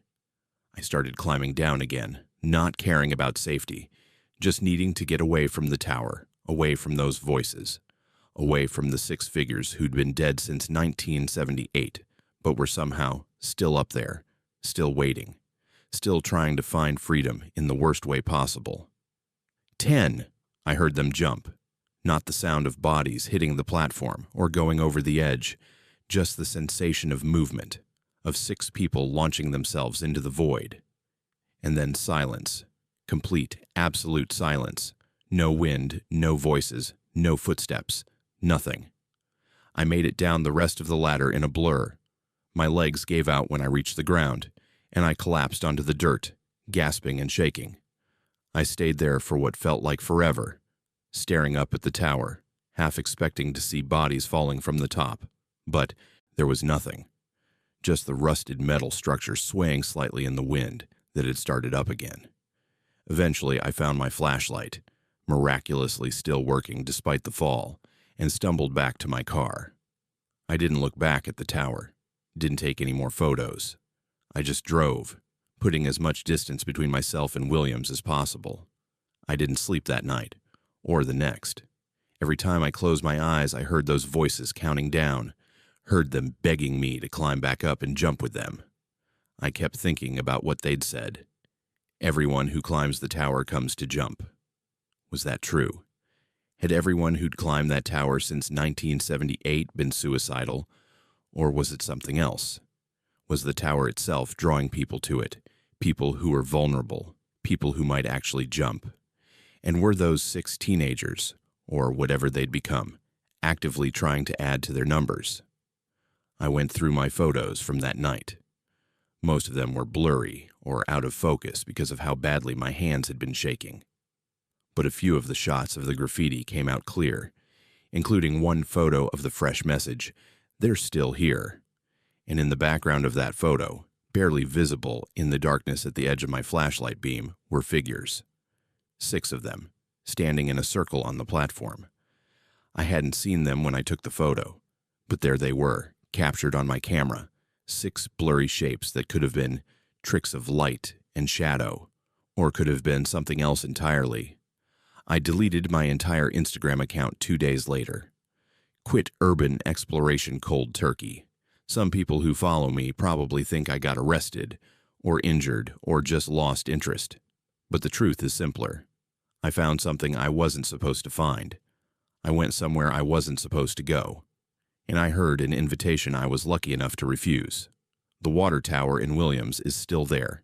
You can see it from Route 66 if you know where to look. And if you're ever driving through northern Arizona late at night and you feel a weird pull to turn off the highway and explore that rusty old structure, don't. Keep driving. Don't climb the ladder. Don't go up to the platform.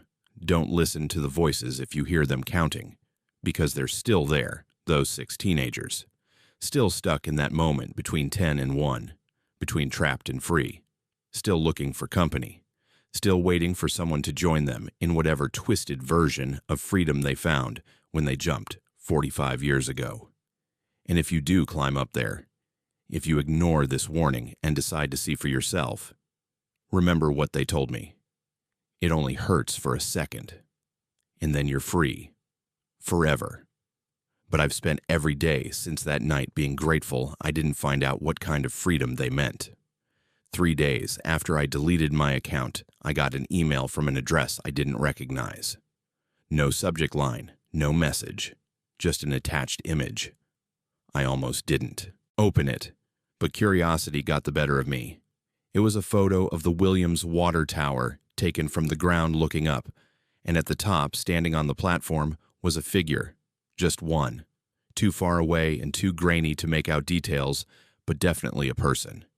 And they were holding something, a phone or camera maybe, taking a picture.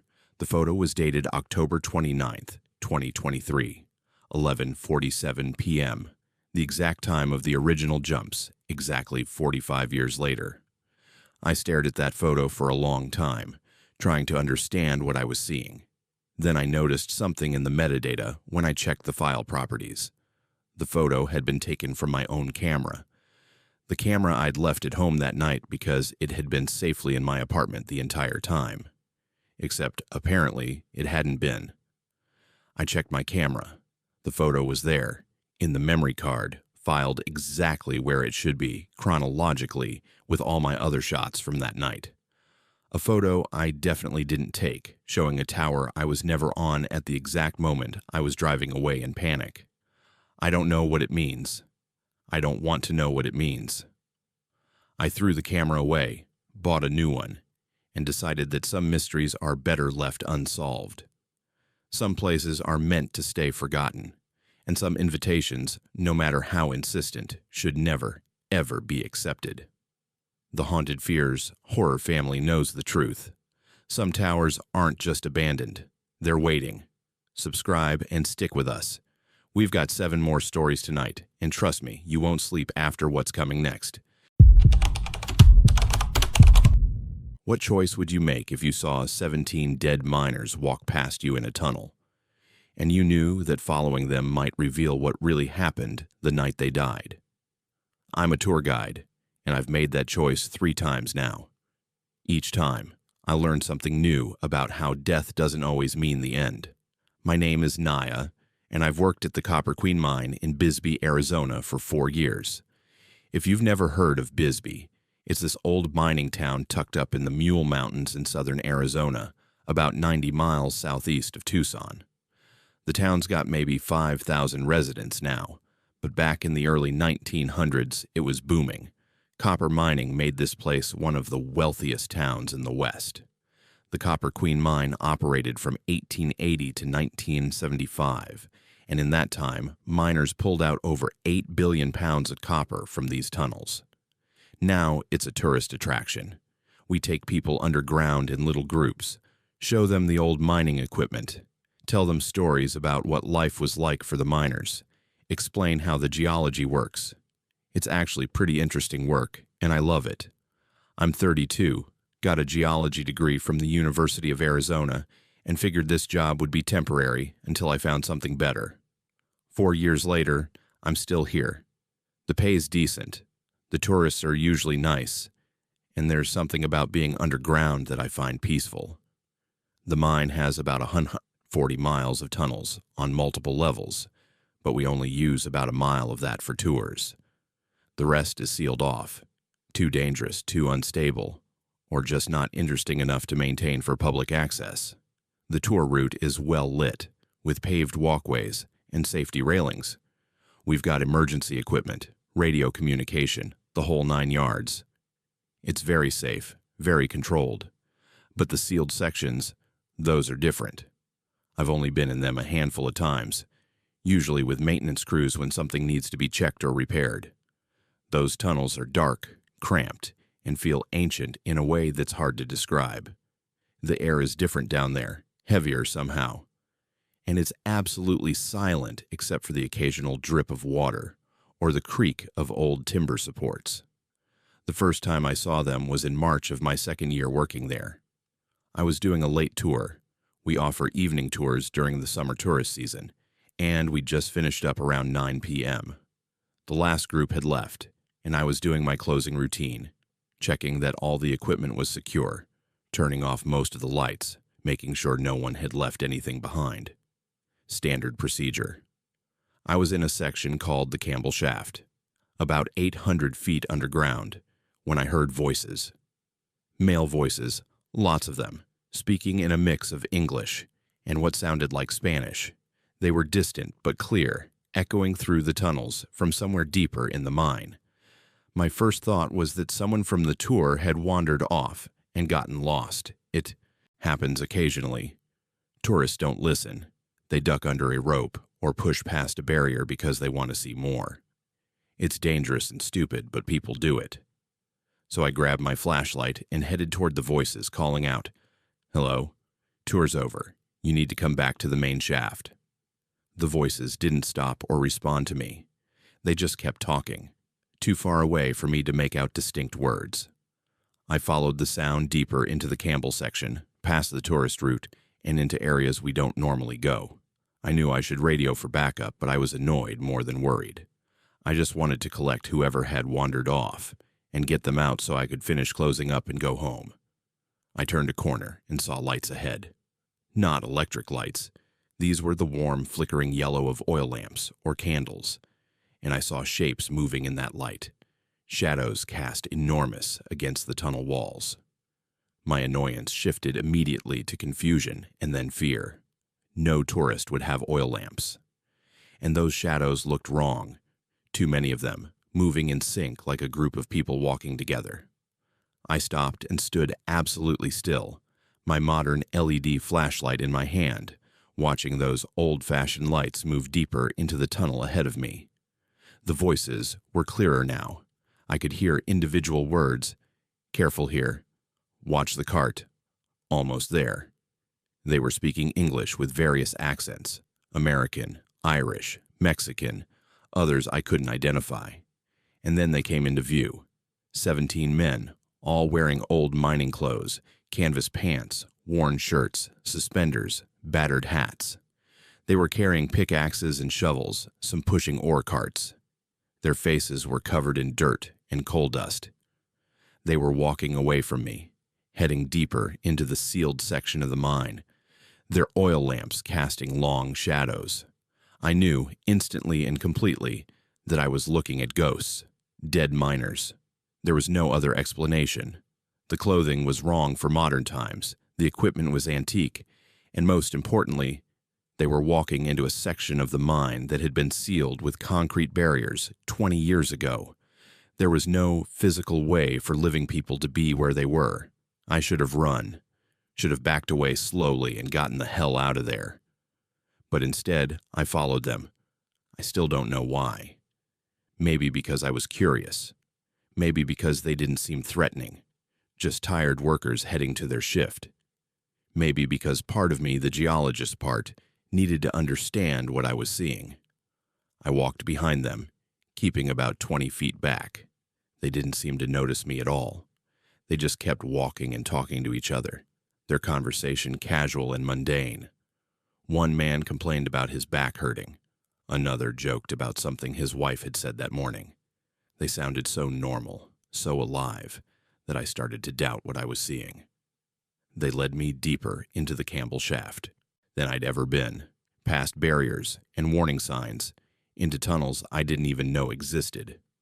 The walls here were rougher, the ceiling lower, the air colder. And then they stopped at a dead end. A cave-in, with rocks and timber beams blocking the entire tunnel. The 17 miners stood looking at the cave-in for a moment. Then one of them, a tall man with a thick mustache, turned and looked directly at me. His eyes met mine, and I felt a jolt go through my entire body. He could see me. He knew I was there. "You shouldn't be here," he said, his voice clear and strong, not threatening, just stating a fact. "This is our place, our time." I couldn't speak, couldn't move, just stood there staring at him. "We're the 17, he continued. "Died here November 12th, 1920. Cave-in during the night shift. They never found all our bodies. Some of us are still in there." He gestured at the rockfall behind him. "We walk our last shift every night. Been doing it for over 100 years now." "Why?" I finally managed to ask, my voice barely above a whisper. He smiled, sad and tired. Because we're not done yet. We still have work to do. We still have that last shift to finish. Until we do, we can't leave.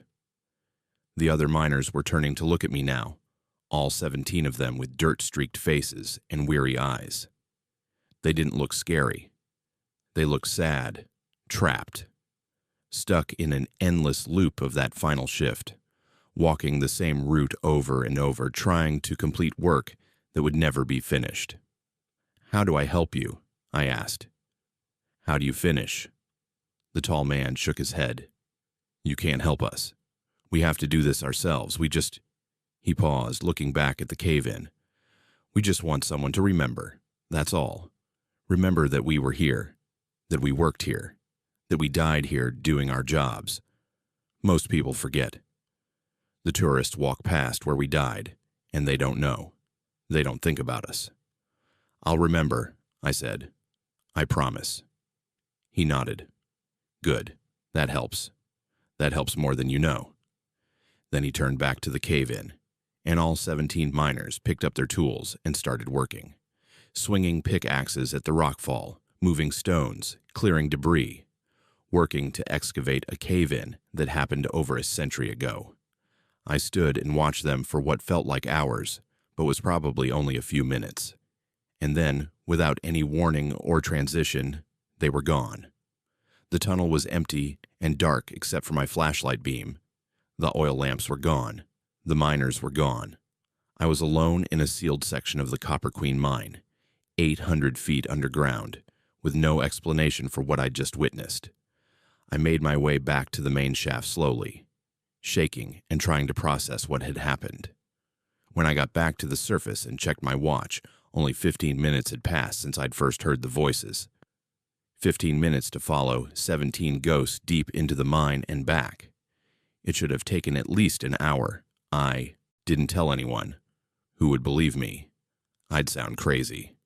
Instead, I went to the mine archives the next day and started researching. And I found it.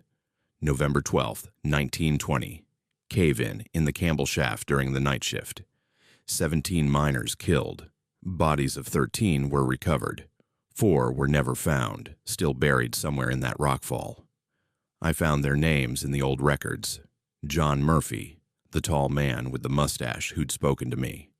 Antonio Ramirez, Sean O'Brien, William Chen, 14 more names, all men between the ages of 19 and 48.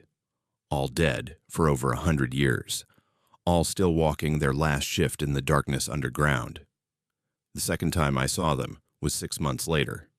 I was doing maintenance work in the Campbell section with one of our engineers, fixing a drainage issue. It was 3 p.m., middle of a Tuesday afternoon.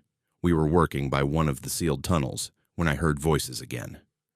The same voices, the same conversation. I made an excuse to the engineer, said I needed to check something, and followed the sound. There they were again, 17 miners, oil lamps, old equipment, walking their route, heading toward the cave-in. I followed them like before, and again John Murphy turned to look at me when they reached the rockfall. "You came back," he said, sounding surprised. "I told you I'd remember," I said. "I've been telling your story to the tourists. When we pass the Campbell Shaft, I tell them about the 17 miners who died here in 1920. I tell them your names." Something shifted in his expression. Relief, maybe. Gratitude. "Thank you," he said quietly. "That means more than you know. Most guides don't mention us. They talk about the copper production, the economic impact, the engineering. They don't talk about the men who died extracting that copper. I talk about you now," I said. "Every tour." He smiled. "Keep doing that. Please. We need to be remembered. That's how we finish. That's how we finally complete our shift and rest."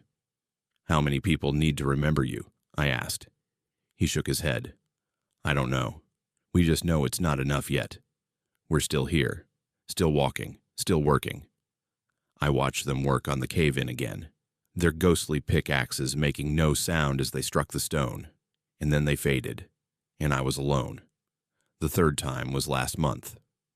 October 2025.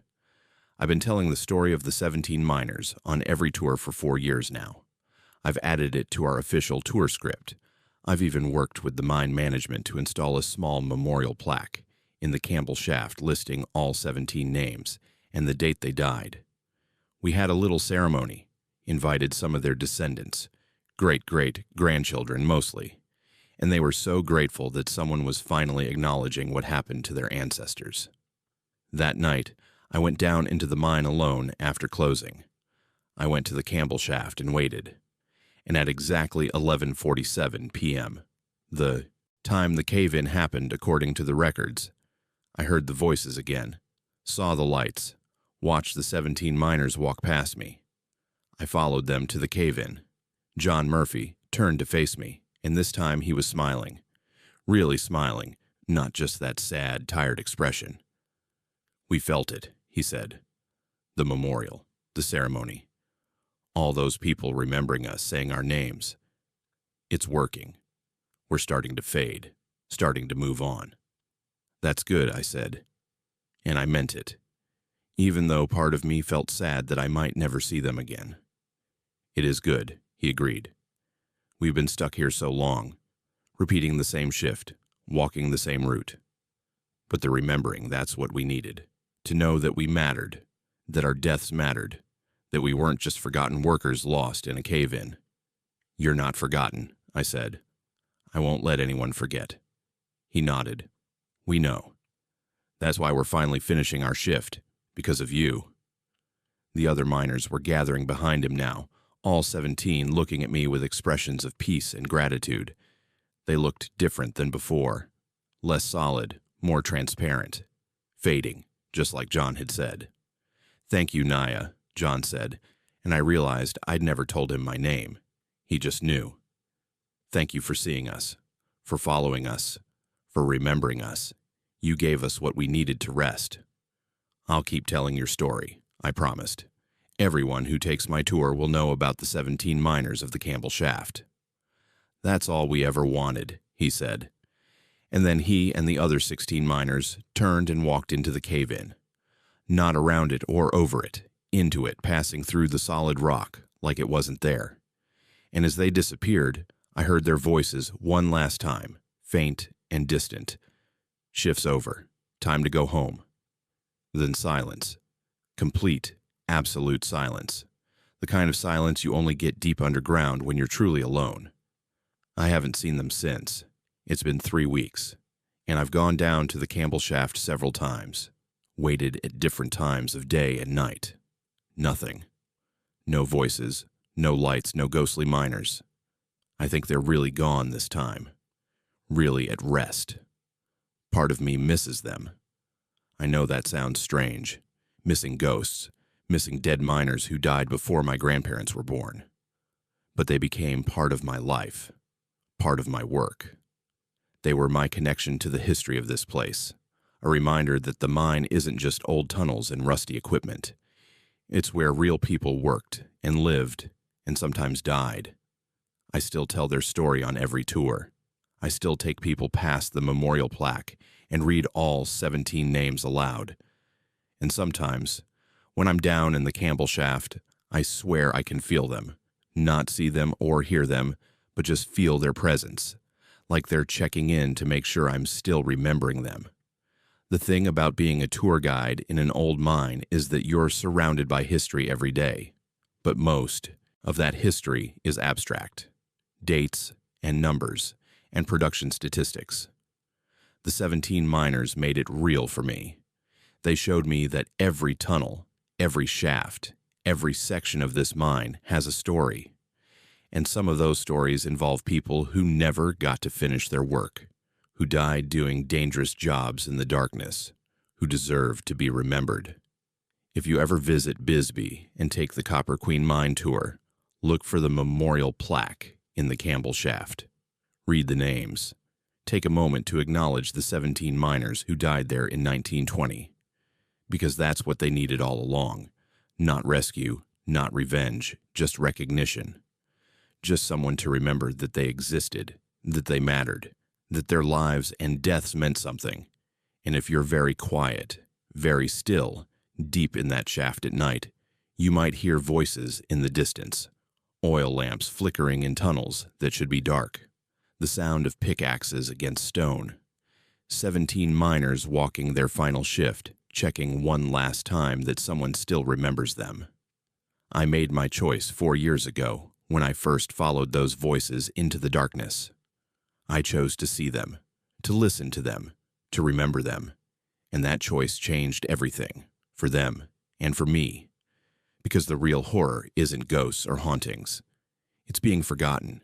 It's dying and having no one acknowledge that you were here, that you mattered, that your story deserved to be told. The 17 miners of the Campbell Shaft aren't forgotten anymore. I made sure of that. And now they're finally at rest, their shift completed, their work done. All because someone chose to follow them into the darkness and remember their names.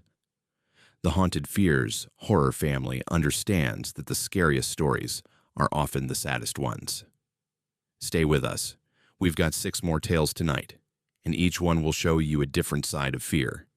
Subscribe now because what comes next will change how you think about the places you visit and the stories they hold. It started with a message carved into the tree outside my window, a single word that grew more insistent with each passing night until I realized something massive was circling my cabin in the darkness. I should have left that first morning, but curiosity kept me there, kept me watching the marks appear, kept me trapped in a nightmare that wasn't quite real enough to run from until it was far too late.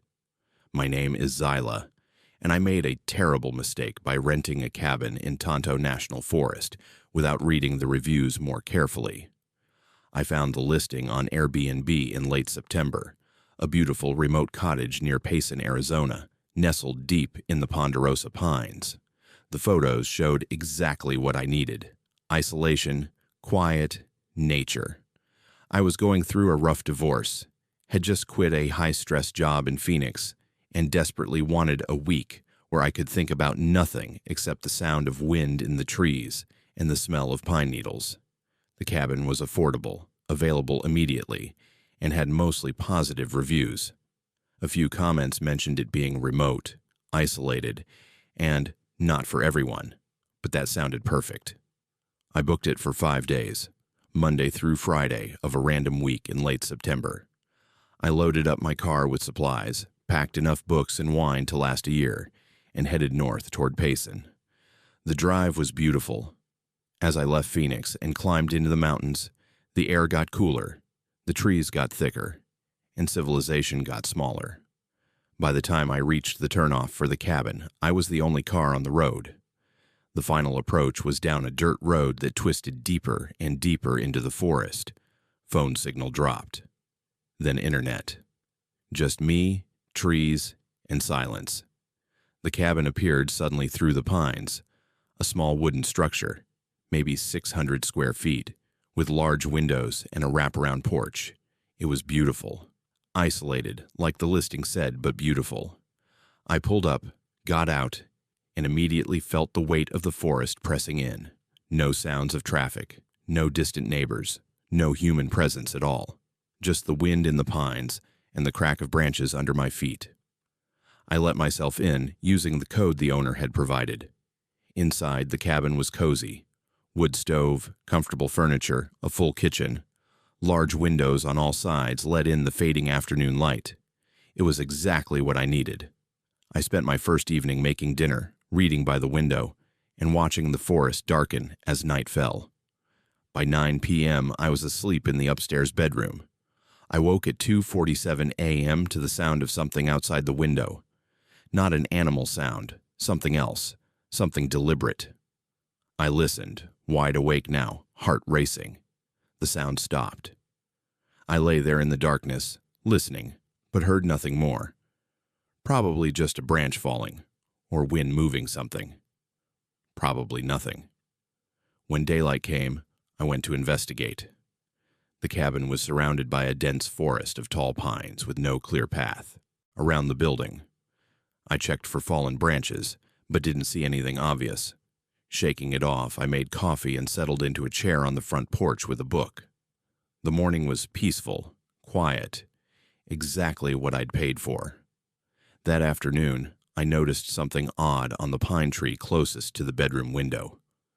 A mark had been carved into the bark, raw, fresh, the exposed wood still pale inside the carved lines. Letters. Words.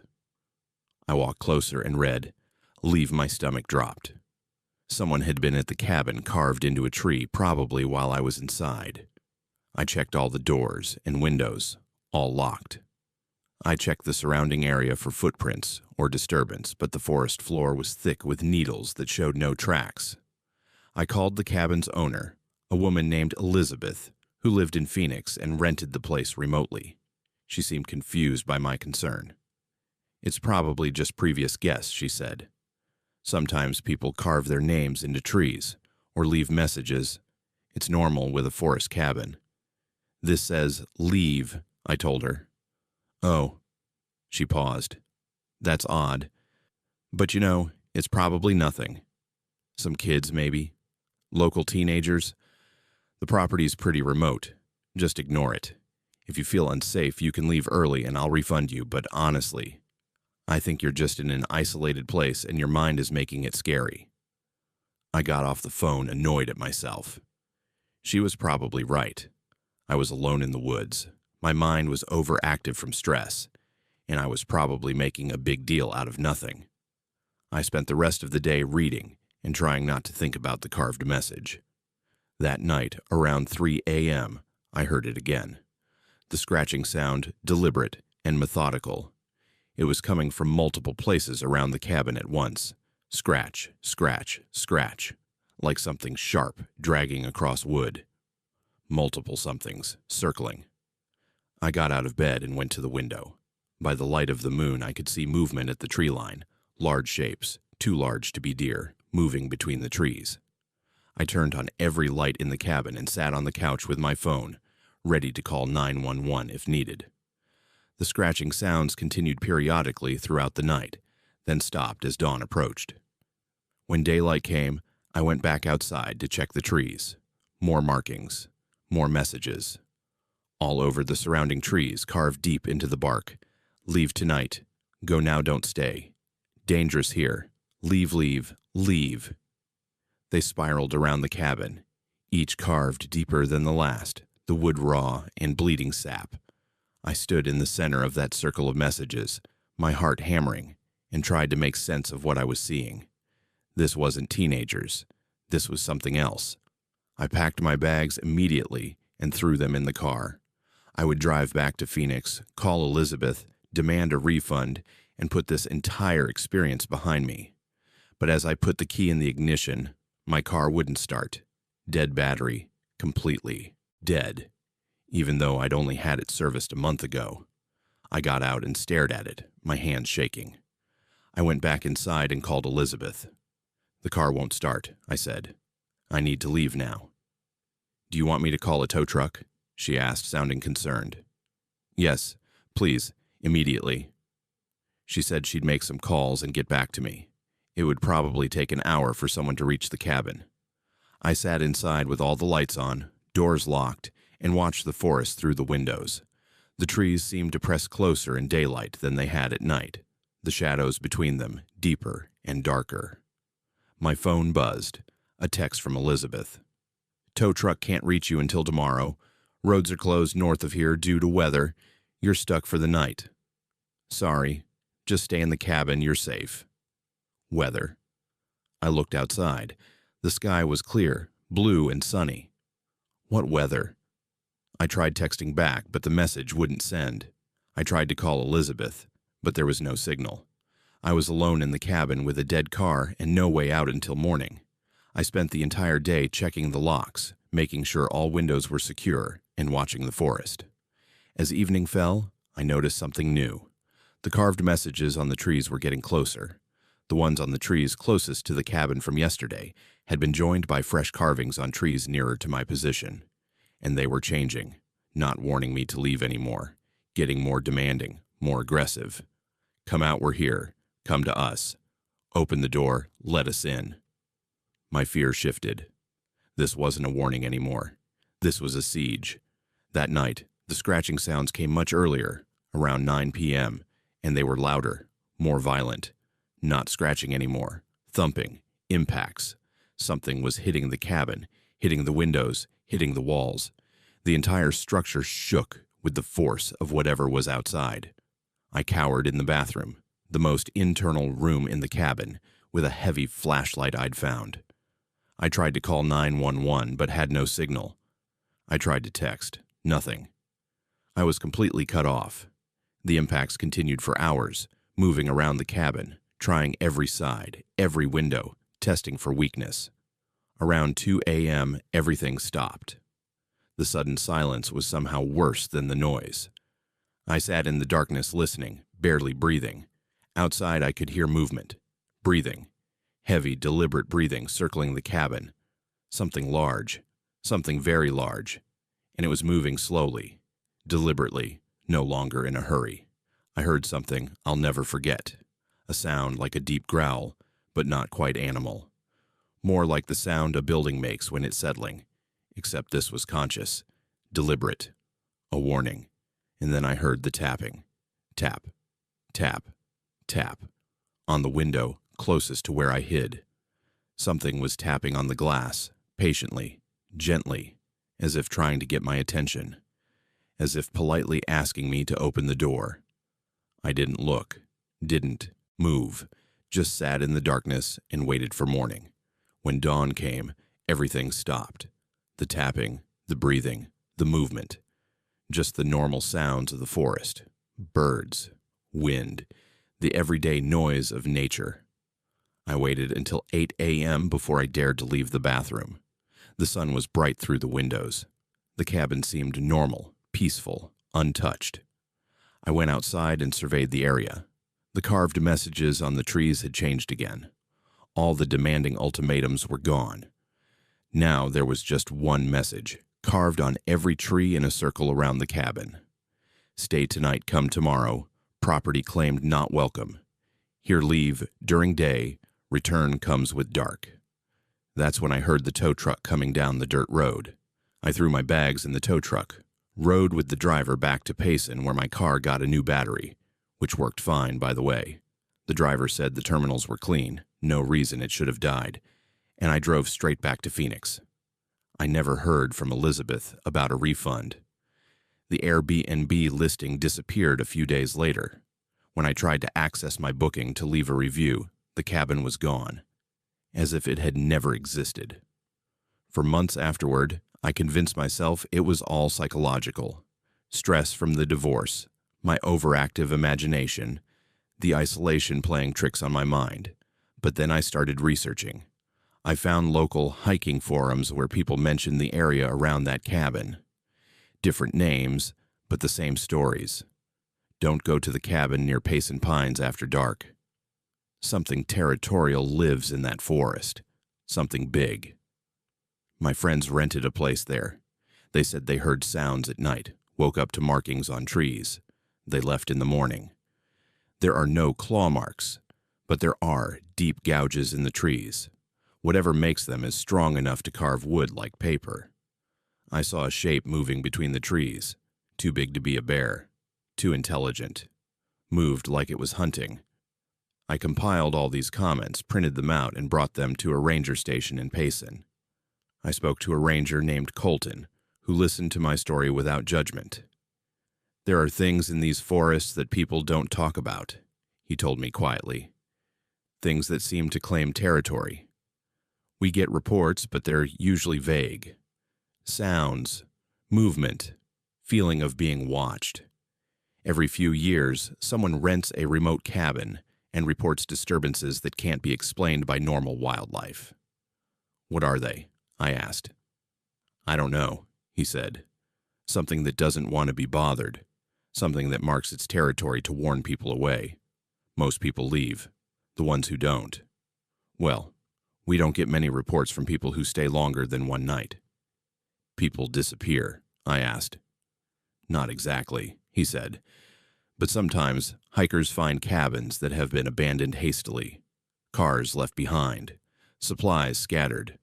Like people just walked away in a panic. I never went back to the cabin. I never rented a remote place in that forest again. and I certainly never ignored warning signs carved into trees. But sometimes, on quiet nights in my Phoenix apartment, I think about what that message meant. Stay tonight, come tomorrow. It wasn't telling me to leave permanently. It was telling me the creature would be back. It was giving me a chance to escape, but warning me that if I stayed until nightfall again, it would claim me. I took that warning seriously, and I never ignored the forest messages again. If you ever rent a remote cabin and start finding mysterious carvings on the surrounding trees, heed the warning. Don't stay curious. Don't try to get a photo for social media. Don't convince yourself it's nothing. Whatever lives in those remote parts of the forest didn't put those messages there to communicate. It put them there as a territorial boundary. And things that mark their territory don't take kindly to trespassers. Pack your bags and leave at first light. Because once darkness falls, checkout time is over. And something old, something territorial, something that has been hunting in these forests long before humans built cabins here, will be coming to show you exactly why you should never have stayed past sundown in the Payson Pines. The Haunted Fears horror family needs to understand. Not all hauntings are about spirits or ghosts. Some are about territories. Some are about ancient things that don't appreciate invasion. Subscribe now because we've got 5 more stories, and each one reveals a different layer of horror that exists in the spaces we think are safe. You won't sleep tonight. I guarantee it. It started with a message carved into the tree outside my window, a single word that grew more insistent with each passing night until I realized something massive was circling my cabin in the darkness. I should have left that first morning, but curiosity kept me there, kept me watching the marks appear, kept me trapped in a nightmare that wasn't quite real enough to run from until it was far too late. My name is Jolie, and I'm a paranormal investigator. I know how that sounds, like I'm some ghost hunting charlatan you'd see on a reality TV show, complete with heat-sensing cameras and dramatic music. But I'm actually trained in forensic investigation, have a degree in psychology, and spent 6 years working for the NCRP, the National Council for Rational Paranormal Investigation, before I went independent. I investigate places that claim to be haunted, and I approach every location with skepticism first, evidence second, and genuine supernatural explanation last. Most of my cases turn out to be explainable. Old buildings settling, wind through damaged structures, carbon monoxide poisoning, causing hallucinations in residents, electromagnetic fields from power lines affecting the human nervous system. About 80% of my investigations conclude with a rational explanation. The remaining 20%, well, those are the cases that keep me working. The Copper Queen Hospital in Jerome, Arizona had been abandoned since 1971, and in the decades since, it had become one of the most famous haunted buildings in the state. Visitors reported seeing apparitions of nurses and patients, hearing screams from the upper floors, and experiencing sudden drops in temperature. The building sat empty and deteriorating, slowly being consumed by the Arizona desert and the passage of time. But there was one section that interested me specifically, the tuberculosis ward on the 3rd floor. In 1917, an outbreak of TB had swept through the hospital, killing at least 32 patients in a matter of weeks. The ward had been sealed off after the outbreak, and from what I could find, that entire section had been closed for over 100 years. No one went there. No one cleaned it. No one even opened the doors. I'd been trying to get access to the building for 3 years. The property was privately owned, and the owner had very strict policies about who could access it and when. But in September of 2024, I finally got permission. One night. One investigator. The TB ward specifically. I had 12 hours, from 6 p.m. to 6 a.m., to do my investigation. I arrived at the hospital at dusk. The building loomed against the darkening sky, 3 stories of red brick, now weathered and stained, with broken windows, and a general sense of abandonment. Jerome itself is a ghost town, literally. Population around 500, mostly artists and tourists, perched on a hillside north of Phoenix. Being there felt like stepping back in time. The property manager, a man named Ulysses, showed me to the third-floor TB ward and left me with a key and explicit instructions. Don't touch anything. Don't let the doors lock behind me, and call him if anything happened. He seemed nervous about having me there, which was unusual. Most property managers or building owners were eager to have a rational explanation for their hauntings. The door to the TB ward was solid wood, painted white long ago, now yellowed and peeling. It took considerable force to push it open. The hinges screamed with rust, and the smell that hit me was overwhelming. Not decay exactly, but something medical. Antiseptic mixed with something sweet and rotten. The smell of a century of dust and abandonment. I set up my equipment just inside the door. Temperature sensors, electromagnetic field detectors, audio recorders, thermal imaging camera, standard paranormal investigation tools. I took baseline readings of everything. Room temperature was 58 degrees Fahrenheit, cold but explainable given the building's poor insulation. EMF readings were normal, nothing unusual.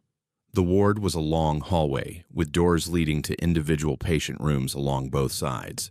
14 rooms total, according to the hospital records I'd researched.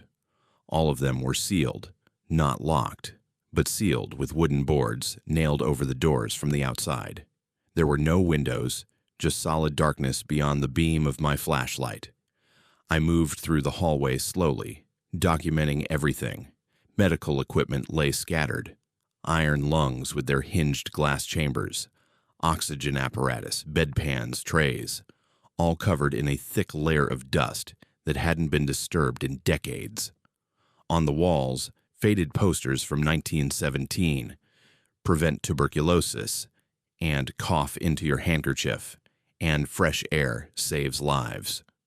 I set up my base camp in what had been the nurse's station at the center of the ward. There was a large desk covered in old paperwork, patient intake forms, medication logs, progress notes. I photographed some of them. The entries were clinical but heartbreaking. Patient J. Morrison, age 24, severe hemoptysis, administered morphine 1/4 grain, prognosis grave. Patient T. Chen, age 31, fever remains above 103 degrees despite ice baths. Wife visited, patient very distressed. Patient L. Rossetti, age 19, deteriorated rapidly, expired at 2:47 a.m., body removed to morgue. About 30 patients documented in those logs. At least half were marked expired. Around 9 p.m., I started noticing temperature fluctuations. The sensor I'd placed at the end of the hallway began registering a gradual drop in temperature. Not dramatic.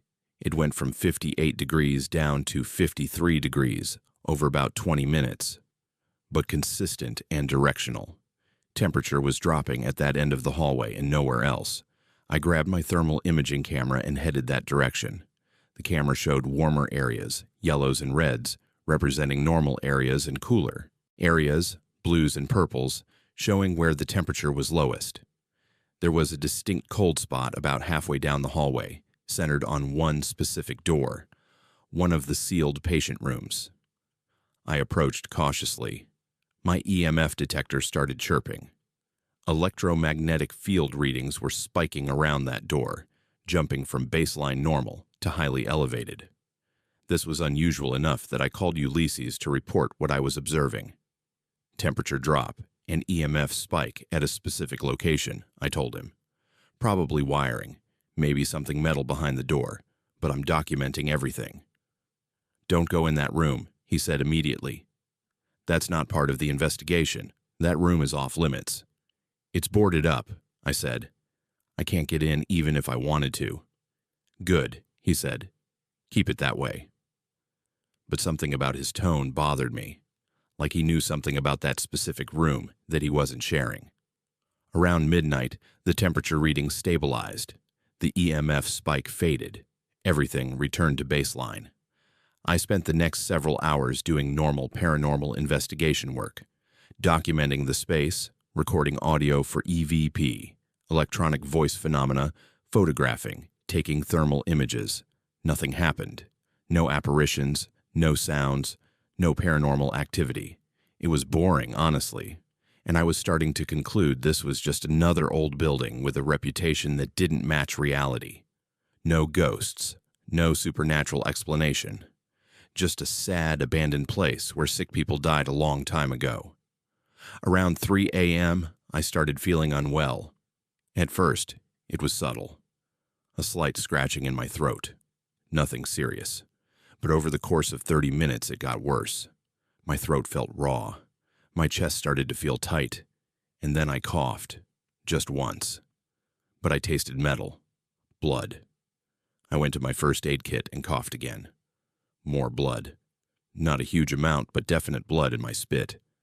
I was alarmed enough to call Ulysses. "I'm coughing up blood," I told him. "This isn't normal. I've never had this happen before. I think I need to leave." "Leave," he said immediately. "Get out of the ward. Go downstairs, get some fresh air. I'm calling an ambulance." I packed my equipment and headed for the door.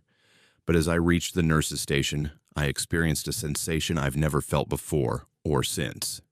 It was like the air changed. The pressure in the room shifted. And I heard it. Very faint, very distant. A sound like a record playing backwards. Voices, maybe. Overlapping, indistinct, but definitely vocal sounds. I ran. I didn't think about my equipment, my investigation protocol, or maintaining professional distance. I just ran out of that ward and down the stairs and out of the building. The ambulance arrived about 20 minutes later. The paramedics found me sitting outside the hospital building, still coughing, still spitting blood. They took me to the emergency room in Cottonwood, about 15 miles south. The ER doctor, a woman named Era, was puzzled. All my vital signs were good. My oxygen saturation was normal. My blood pressure was normal. She did a chest x-ray and found nothing abnormal. She took blood work. Everything came back normal. "The coughing has stopped?" she asked me. "Yeah," I said. "About 20 minutes ago, it just stopped." "Any previous history of hemoptysis, coughing up blood?" "Never," I said. "This is the first time." She seemed genuinely puzzled. "Well, your lungs are clear. Your blood work is normal. I don't see any obvious cause for what you described. Could it have been a nosebleed running down your throat? That would feel like coughing up blood." But I knew what I'd experienced. Blood in my spit, chest pain, labored breathing, all symptoms of tuberculosis. They kept me for observation for 4 hours, but I was released with a clean bill of health and a recommendation to see my primary care physician if the symptoms returned. The next day, I called Ulysses and demanded to know what he'd been hiding about that sealed room. "It's room 307, he said reluctantly. The tuberculosis ward's single-occupancy isolation room. The patient who was in that room was the index case for the 1917 outbreak, a woman named Margaret Henderson, who was admitted with advanced pulmonary TB. She infected every other patient on that ward before she died on October 16, 1917. How many people died because of her?" I asked. 32, he said. "Everyone in the TB ward died, and 6 staff members. It was the worst medical tragedy in Jerome's history." "Why is that room boarded up and sealed?" "Because guests kept asking to see it, and every single guest who spent time near that door reported getting sick. Sore throats, fevers, coughing. Never anything serious, and never anything that showed up in medical tests, but enough that we sealed it off. We don't let anyone near room 307 anymore." I spent the next week researching Margaret Henderson. She'd been 26 years old when admitted to the hospital, a school teacher, previously healthy, but she'd contracted an aggressive strain of TB that ravaged her lungs. She died after 3 weeks of hospitalization, but not before infecting the entire ward and half the hospital staff. The medical records I found documented her symptoms in graphic detail. Hemoptysis beginning on day 5 of hospitalization. Fever that never broke. Severe dyspnea, difficulty breathing. Chest pain so severe she required morphine injections. She was documented as thrashing in agony during her final 48 hours. She died coughing up blood. I compared her recorded symptoms to what I'd experienced that night. Hemoptysis. I coughed up blood. Fever. I didn't have one, but my body temperature felt off dyspnea. My chest felt tight, my breathing was labored. Chest pain. I'd experienced almost exactly her terminal symptoms, but all my medical tests came back normal. I've tried to rationalize it a dozen different ways. Maybe I had a minor nosebleed that drained into my throat. Maybe the stress and psychological suggestion of being in an abandoned hospital triggered psychosomatic symptoms. Maybe I was coming down with something mild that my immune system fought off quickly. All of these are possible. But the thing that keeps me up at night is this. When I was coughing that night, when I tasted the blood, when I felt the chest pain and struggled to breathe, it felt exactly like what Margaret Henderson documented feeling in 1917. Not a modern illness, not a psychological manifestation. Her illness, her symptoms, her experience. I've done over 200 paranormal investigations. I've debunked haunted houses and explained away ghostly phenomena with perfectly rational answers. I pride myself on skepticism and evidence-based reasoning. But that night in the Jerome Hospital, something happened that I can't explain. Something that was as real as the blood in my mouth and the ache in my chest. I don't know if Margaret Henderson's spirit is trapped in that room, replaying her death over and over.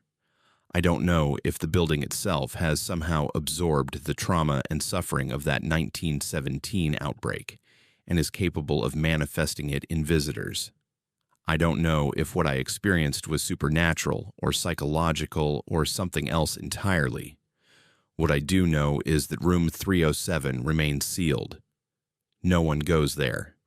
Ulysses maintains strict policies to keep investigators and curiosity seekers away from that door. And I've never done another paranormal investigation inside the Jerome Hospital.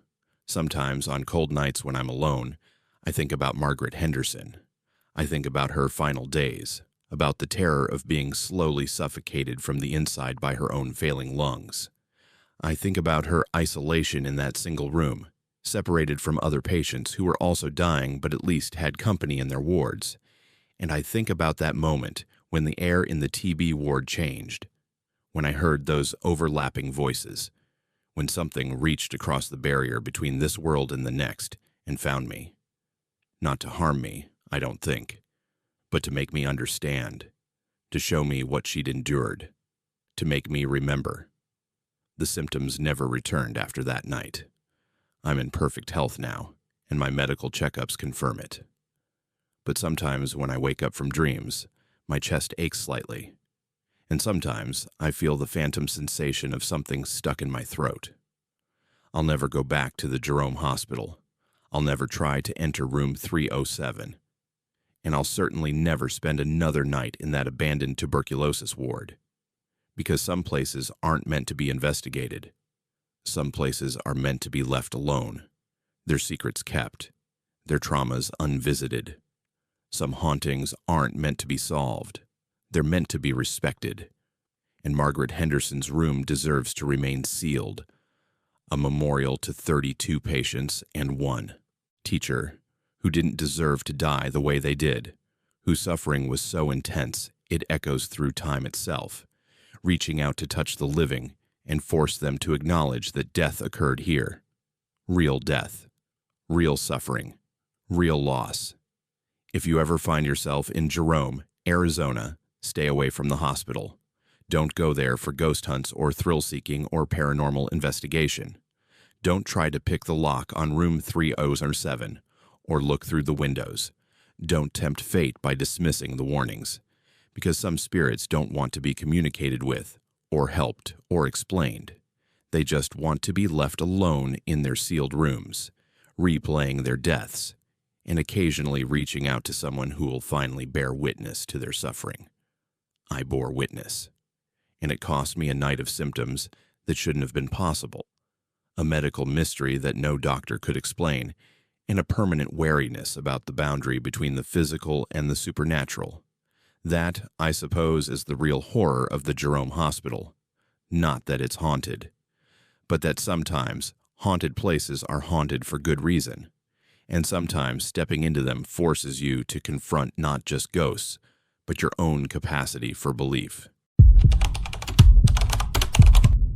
Your reflection is supposed to move in sync with you, but what happens when it stops? When your mirror image starts moving independently, wearing clothes you haven't put on yet, mouthing warnings about things that haven't happened. I picked her up 3 times over 2 years, and each time she knew things about my life that no stranger should know. My name is Leanna, and I've been driving long-haul trucks for 15 years. Started when I was 23 right after my divorce, and never looked back. There's something peaceful about the open road, just you and the highway and the hum of the engine. I mostly run routes through Arizona and New Mexico, delivering everything from produce to construction materials. The pay's decent, the freedom's better, and I like being alone with my thoughts. The stretch of Highway 89 between Chino Valley and Paulden is one of my regular routes. It's about 20 miles of mostly empty highway, cutting through high desert country north of Prescott. Not much out there except scrub brush, juniper trees, and the occasional ranch. During the day, it's pretty enough, but at night it gets lonely fast. Just darkness and your headlights, and maybe a coyote crossing the road if you're lucky. I don't usually pick up hitchhikers. Company policy says don't, insurance says don't, and common sense says definitely don't. But the first time I saw her, it was different. It was February 2021, around 9 p.m. on a Thursday night. I was heading north toward Flagstaff with a load of restaurant equipment, running about an hour behind schedule because of a flat tire I'd had to change outside Prescott. The temperature had dropped into the 20s, and I could see my breath when I'd been outside fixing the tire. I came around a curve and saw her standing on the shoulder, thumb out. She was wearing jeans and a denim jacket, not nearly enough for how cold it was, and she wasn't wearing a hat or gloves. As my headlights hit her, I could see she was shivering. Something about the way she stood there, not waving frantically or looking desperate, just calmly waiting with her thumb out, made me slow down.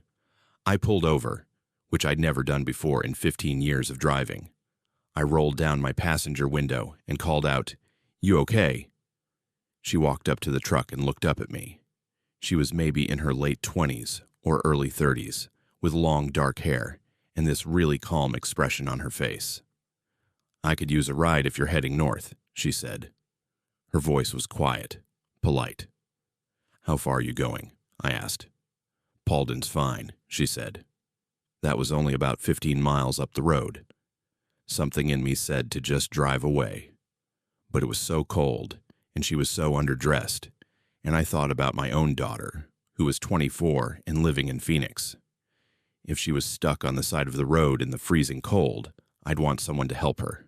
So I unlocked the door and said, "Get in." She climbed up into the cab and settled into the passenger seat. I cranked up the heat and pulled back onto the highway.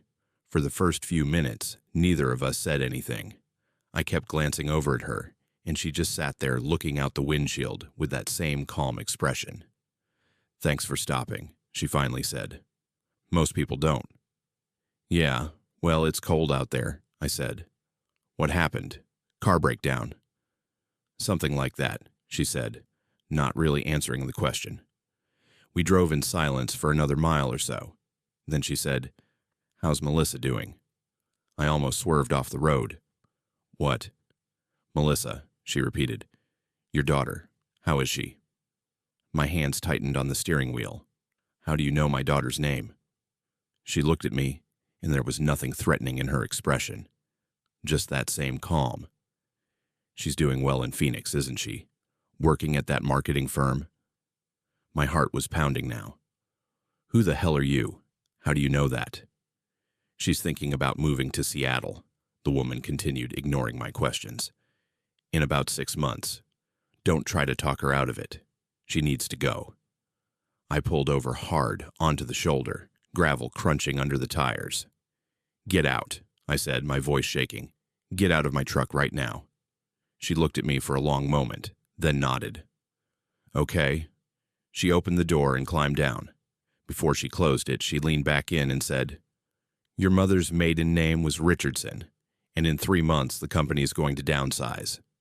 You'll lose your route, but don't panic. Something better comes after.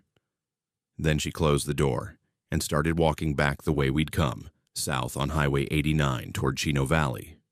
I sat there watching her in my mirrors as she got smaller and smaller, just walking along the shoulder in the dark like she had all the time in the world.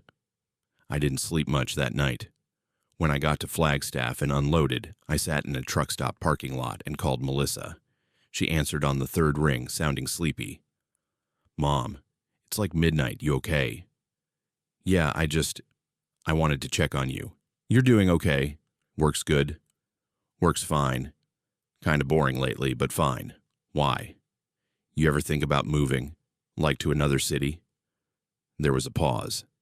Actually, yeah. I've been looking at jobs in Seattle. How did you know that? Did Dad tell you? My mouth went dry. No, I had a feeling. When are you thinking? I don't know. Maybe this summer. There's a company up there that's interested in me. I haven't told Dad yet because I know he'll freak out. We talked for a few more minutes, and then I let her go back to sleep. I sat in my truck trying to make sense of what had happened. That woman had known my daughter's name, her job, her plans to move. She'd known my mother's maiden name, Richardson, which was correct, and she'd said something about my company downsizing in 3 months. I tried to rationalize it. Maybe she was someone I'd met before and forgotten. But no, I would have remembered her. Maybe she'd looked me up online somehow. But I barely had a social media presence, and Melissa kept her profiles private. There was no logical way this stranger could have known those things. 3 months later, in May 2021, the company called me in for a meeting. They were downsizing their Arizona operations. My route was being eliminated. They offered me a different route, California to Nevada, but it meant relocating to Las Vegas. I had 2 weeks to decide. I remembered what the hitchhiker had said. Don't panic. Something better comes after. I turned down the Nevada route and started looking for local work. Within a week, I got an offer from a smaller company based in Prescott, running shorter regional routes. Better pay, home every night instead of being on the road for days at a time. It was actually perfect for where I was in my life. I was 58 now, getting tired of the long hauls. The new job was absolutely something better, but I couldn't stop thinking about that woman on Highway 89. The second time I saw her was almost exactly a year later, January 2022. I was running one of my new routes, heading north on 89 around 10 p.m. Same stretch of highway, same darkness, same lonely road. And there she was, standing on the shoulder in the exact same spot, wearing the exact same denim jacket and jeans. This time, I didn't hesitate. I pulled over immediately and rolled down the window. Get in, I said. She climbed up into the cab like we'd done this 100 times. She didn't look any older. Same face, same hair, same calm expression. Thanks, she said. Who are you? I asked as I pulled back onto the highway. And how did you know those things last year? I'm just someone who knows things sometimes, she said. Did you take the new job? Yeah, you were right. It's better. But I need to know. Melissa's doing well in Seattle, she interrupted. She met someone, Daniel. He's good for her. They'll get engaged next fall. My breath caught. Melissa had moved to Seattle in July. She'd mentioned dating someone named Daniel, but it was still new. How could this woman know it would lead to an engagement? Your truck needs new brake pads, she continued. Front left especially. Get it checked this week. It'll save your life. What are you talking about? I asked, but she was already pointing ahead. This is fine, she said. We were just coming into Paulden, exactly like last time. I pulled over. Wait, I need to... Check the brakes, Leanna. This week. Promise me. How do you know my name? I never told you my name. She smiled for the first time, just a small, sad smile. Safe travels, she said. And then she was out of the truck and walking away into the darkness again. I did get the brakes checked. The mechanic found a serious problem with the front left brake pad. It was worn down to almost nothing and would have failed soon. You're lucky you caught this, he said.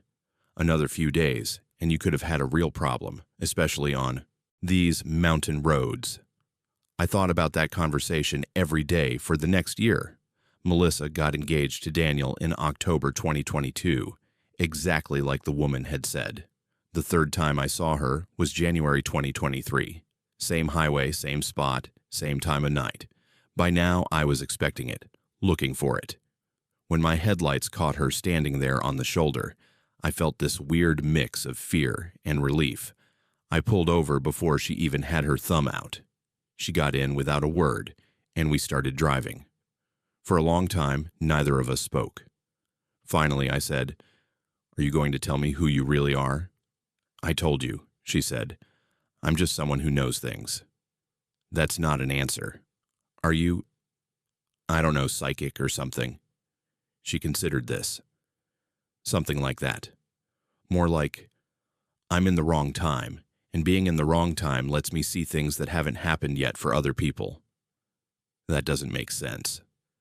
"I know," she said, "but it's the truth." I drove for another minute, processing that. "Why me? Why do you keep appearing to me?" "Because you stop," she said simply. "Most people don't. I stand on this road for hours sometimes, days sometimes, and cars just drive past. But you stopped. You've stopped 3 times now. That means something." "What does it mean?" She looked at me, and for the first time I saw something other than calm in her expression. Sadness, maybe, or loneliness. "It means you're kind. It means you see people who need help. That's rare." "Okay, so if you know things," I said, "tell me something. Anything about my future." She was quiet for a long moment. Then she said, "Your father's sick. He hasn't told you yet, but he will soon. It's serious, but he'll survive it. Be patient with him. He's scared." My dad was 72, lived in Tucson. We talked once a month or so. He'd seemed fine the last time we'd spoken. "When?" I asked. "He'll tell you in about 2 weeks," she said. "And there's something else.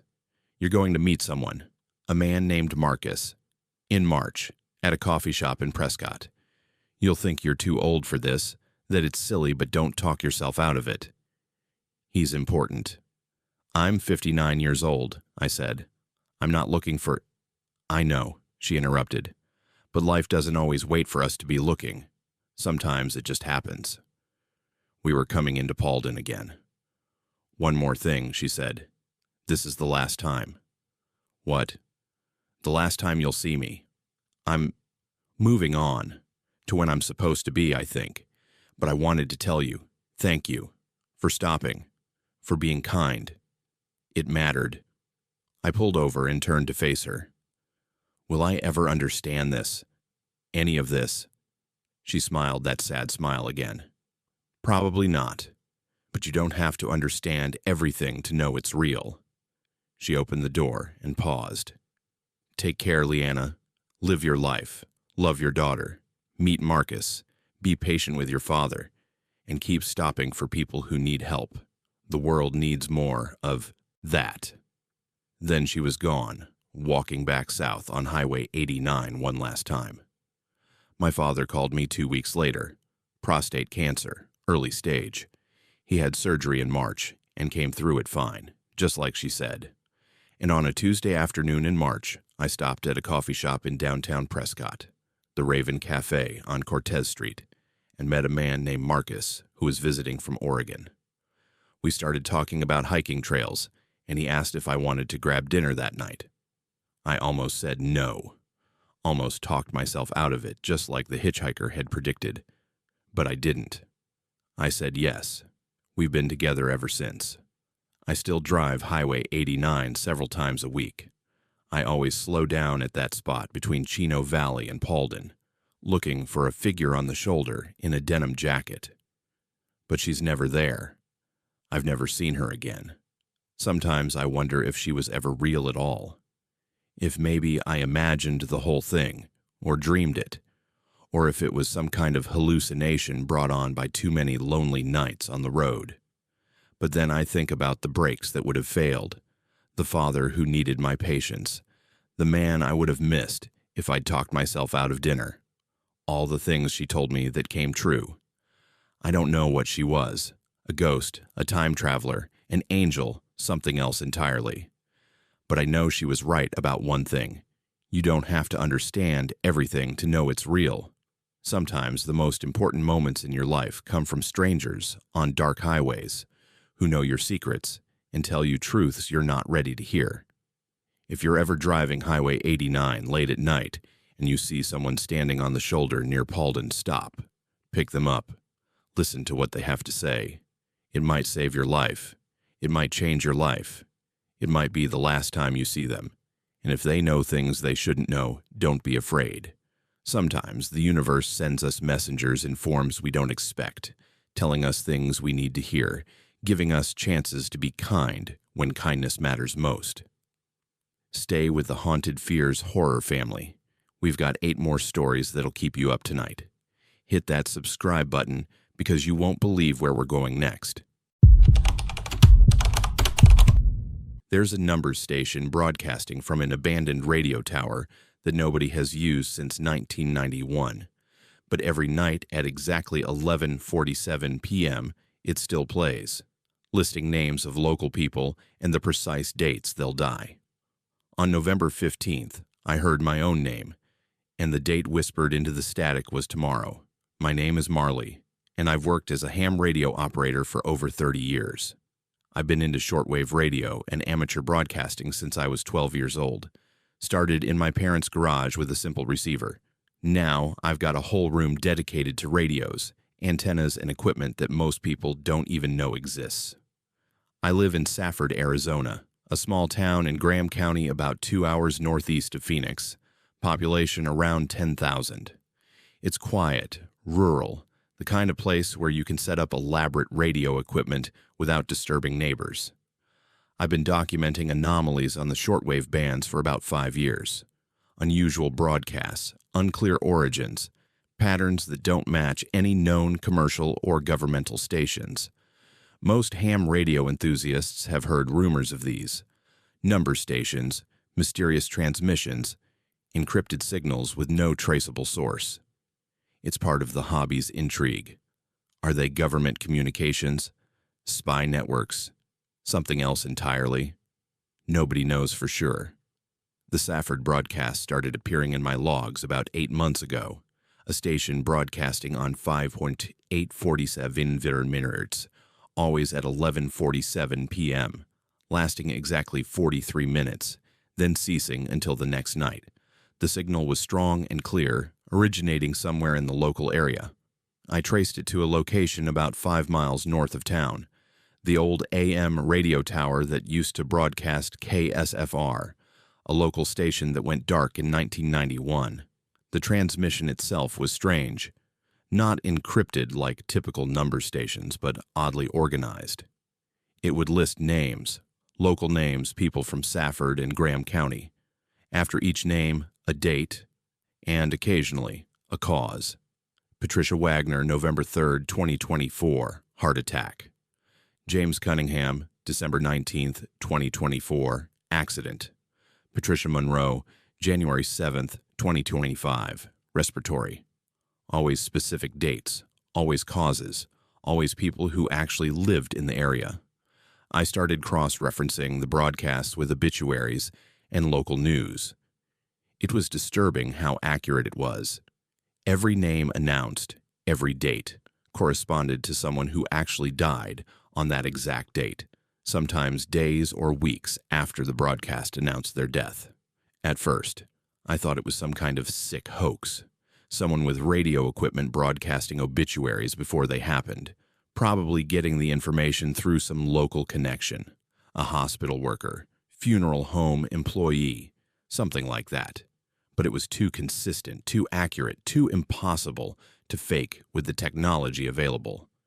I tried to report it, called the police, but what was I reporting? Someone making accurate death predictions on a radio broadcast. They weren't threatening anyone. They weren't harassing anyone. It was just information, accurate information about deaths that were going to happen. I called the FCC to report the unlicensed broadcast, but I got lost in bureaucratic responses that took weeks. By the time anyone acted on it, I'd already spent months documenting the station, listening every night at 11:47 p.m., recording the broadcasts, transcribing the names and dates. In October of 2024, I decided to investigate the tower itself. I drove out to the location I'd triangulated, found the old KSFR broadcast tower, a massive steel structure at least 150 feet tall, surrounded by a chain-link fence gone to rust. The building that used to house the transmission equipment was boarded up, locked, abandoned looking. I didn't trespass, too risky, both legally and physically, but I documented the site, took photos, and set up some directional antennas pointing at the tower to see if I could get a stronger signal. That night, I tuned into 5.814 MHz and got the clearest broadcast yet, crystal clear. Names and dates spoken in a monotone voice, robotic, artificial, like text-to-speech software, but older, more distorted. The voice didn't inflect, didn't show emotion, just listed, Marcus Webb, October 19th, 2024, suicide. I checked the next day. Marcus Webb, 43-year-old resident of Safford, found dead by his family on October 19th, confirmed suicide. The accuracy was now undeniable. This wasn't a hoax. This wasn't someone guessing or using inside information. This was something else entirely. I started checking the broadcasts more carefully, comparing them to the actual obituaries. Of the 47 names the station had broadcast since I'd been listening, 45 had died on the exact dates announced. 2 had died one day off, but that could have been a time zone issue or a recording discrepancy on my end. The station was broadcasting real death predictions, real future deaths, impossible deaths that somehow happened exactly when the radio station said they would. In November, I started hearing my own name come up in the local obituary lists. Nothing unusual. People die in Safford every week. But I was listening more carefully now, cross-referencing the broadcasts against actual deaths, and I noticed something. The station seemed to be getting more specific about my own area. More names from the neighborhoods near me. More deaths near my location. On November 14th, 2024, I tuned in at 11:47 p.m. as usual. The broadcast started with its usual format, listing names and dates. And then I heard it. Marley, November 15th, 2024, acute cardiac event. My heart literally stopped for a second. They listed my name. They'd predicted my death. For tomorrow, November 15th, acute cardiac event, heart attack. I sat there in my radio room with my hands shaking, listening to the rest of the broadcast, desperately hoping they'd correct it or list it as a joke or something. But no, the voice just continued on with other names, other deaths, other dates. It treated my upcoming demise with the same cold neutrality as it treated everyone else's. I spent the entire night documenting everything, recording the broadcast, transcribing it, backing up all my files to multiple locations. If I was going to die tomorrow, at least there would be evidence.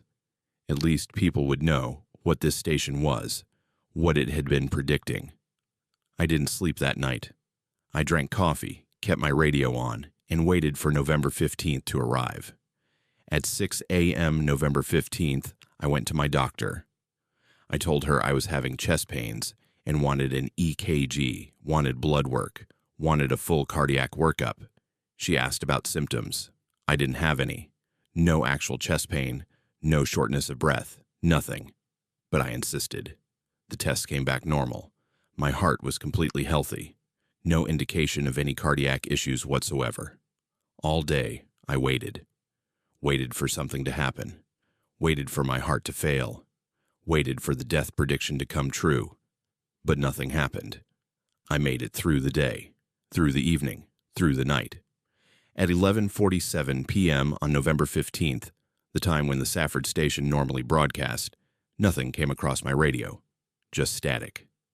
The 5.840 ether megahertz frequency was silent. No broadcast that night, and no new names announced for upcoming deaths. I waited the next night, November 16th, 11:47 p.m. Nothing. The station was gone, completely silent.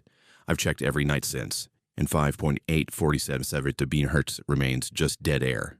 The broadcasts have stopped. But the strangest part is this. I checked the obituaries for the deaths it predicted.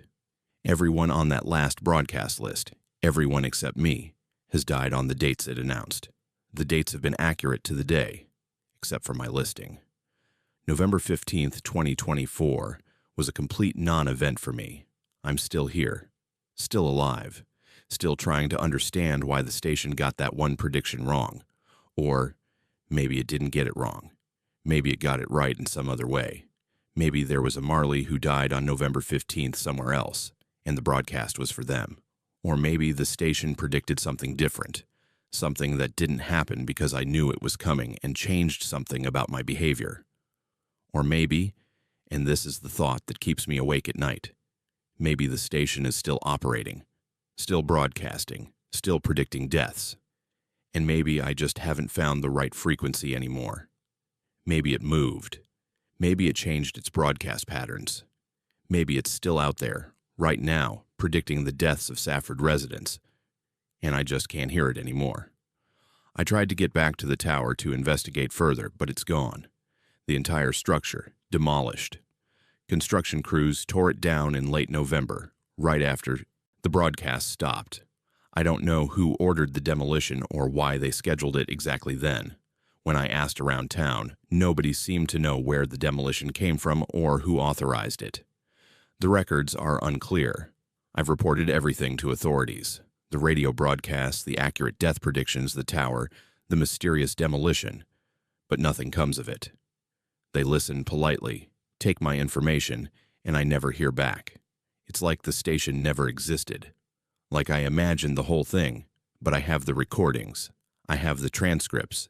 I have the documentation of every broadcast, cross-referenced with actual obituaries. All of it pointing to impossible accuracy. Something real happened. Something broadcast death predictions with impossible precision. And now it's gone. I don't listen to the radio anymore. Not the shortwave bands. Not amateur frequencies. Nothing. I sold most of my equipment.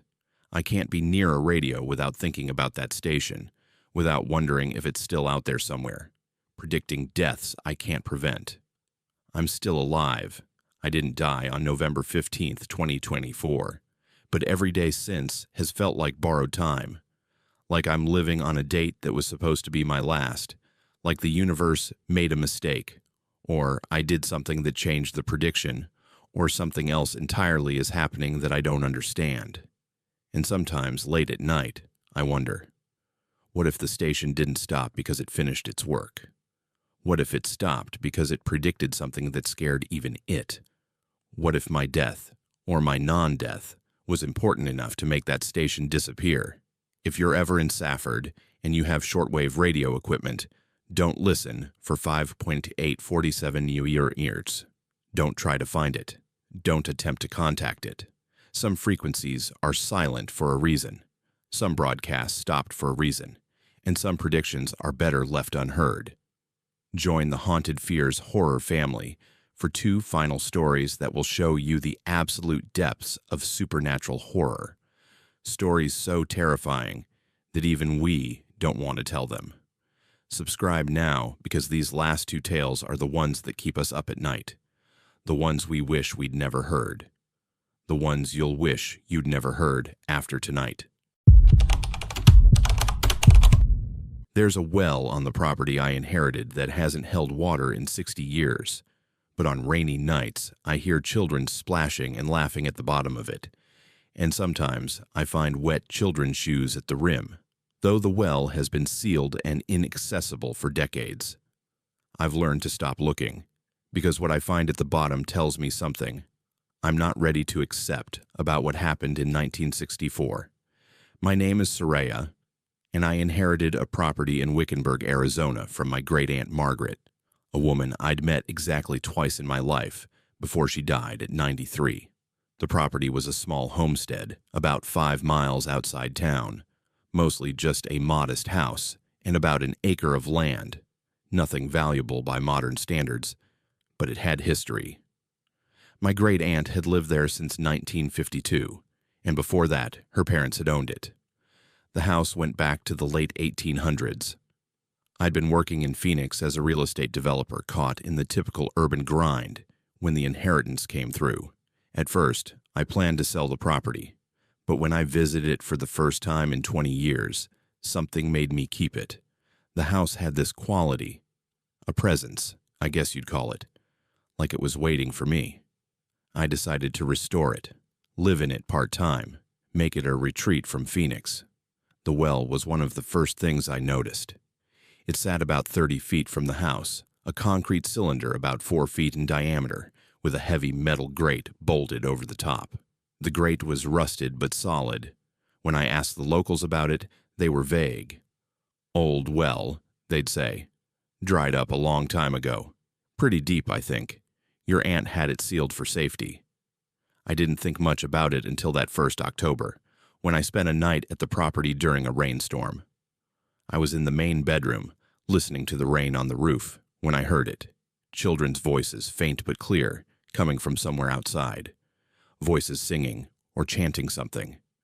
I went to the window and looked out, but I couldn't see anything in the darkness and rain. The voices grew clearer, and I realized they were coming from the well. I grabbed a flashlight and went outside, despite the rain.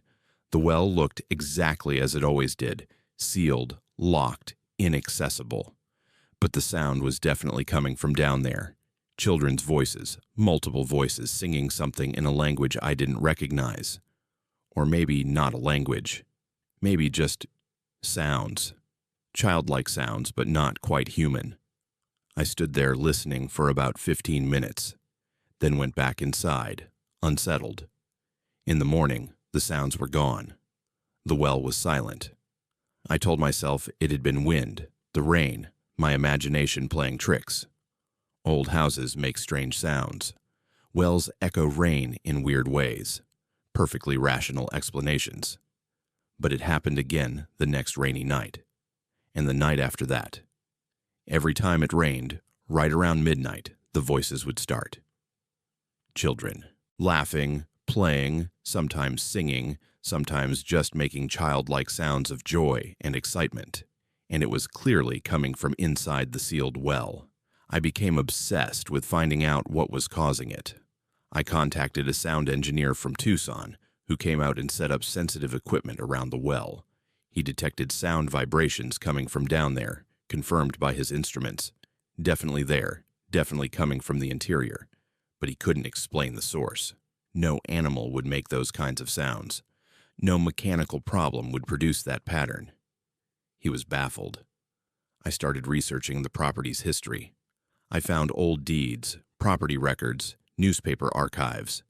And in 1964, I found something. A news article from the Wickenburg Gazette. Local tragedy. 3 children drown in well. The article was dated October 16, 1964. 3 children from a neighboring property. Siblings Emma, age 8, Thomas, age 6, and Alice, age 4, had gone missing during a rainstorm.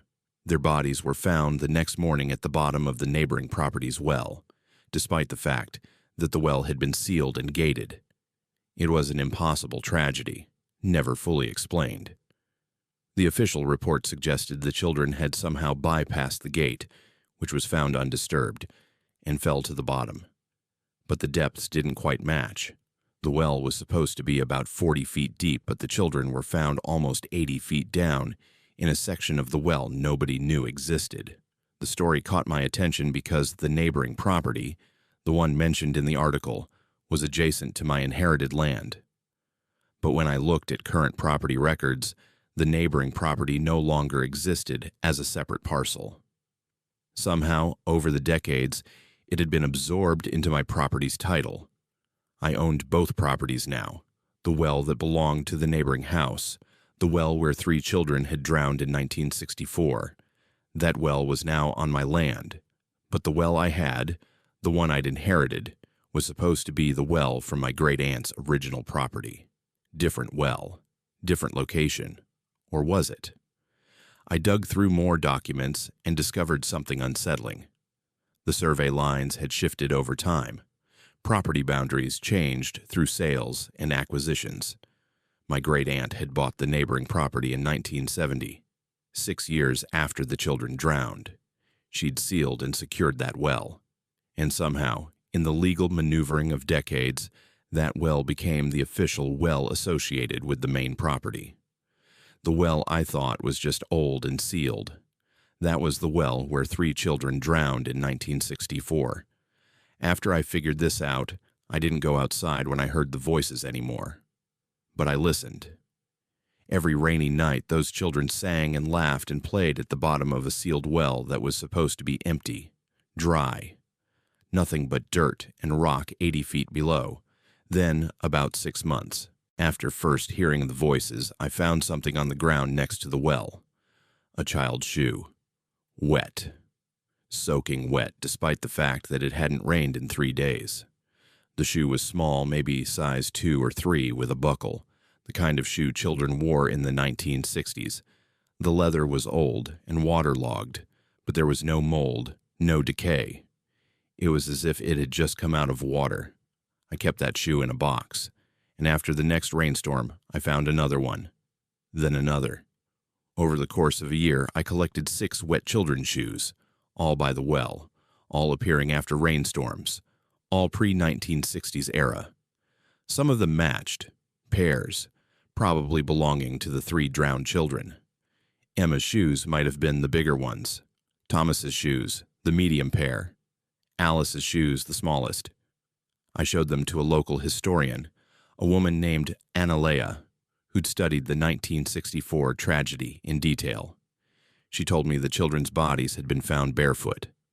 Their shoes were never recovered. The shoes just disappeared.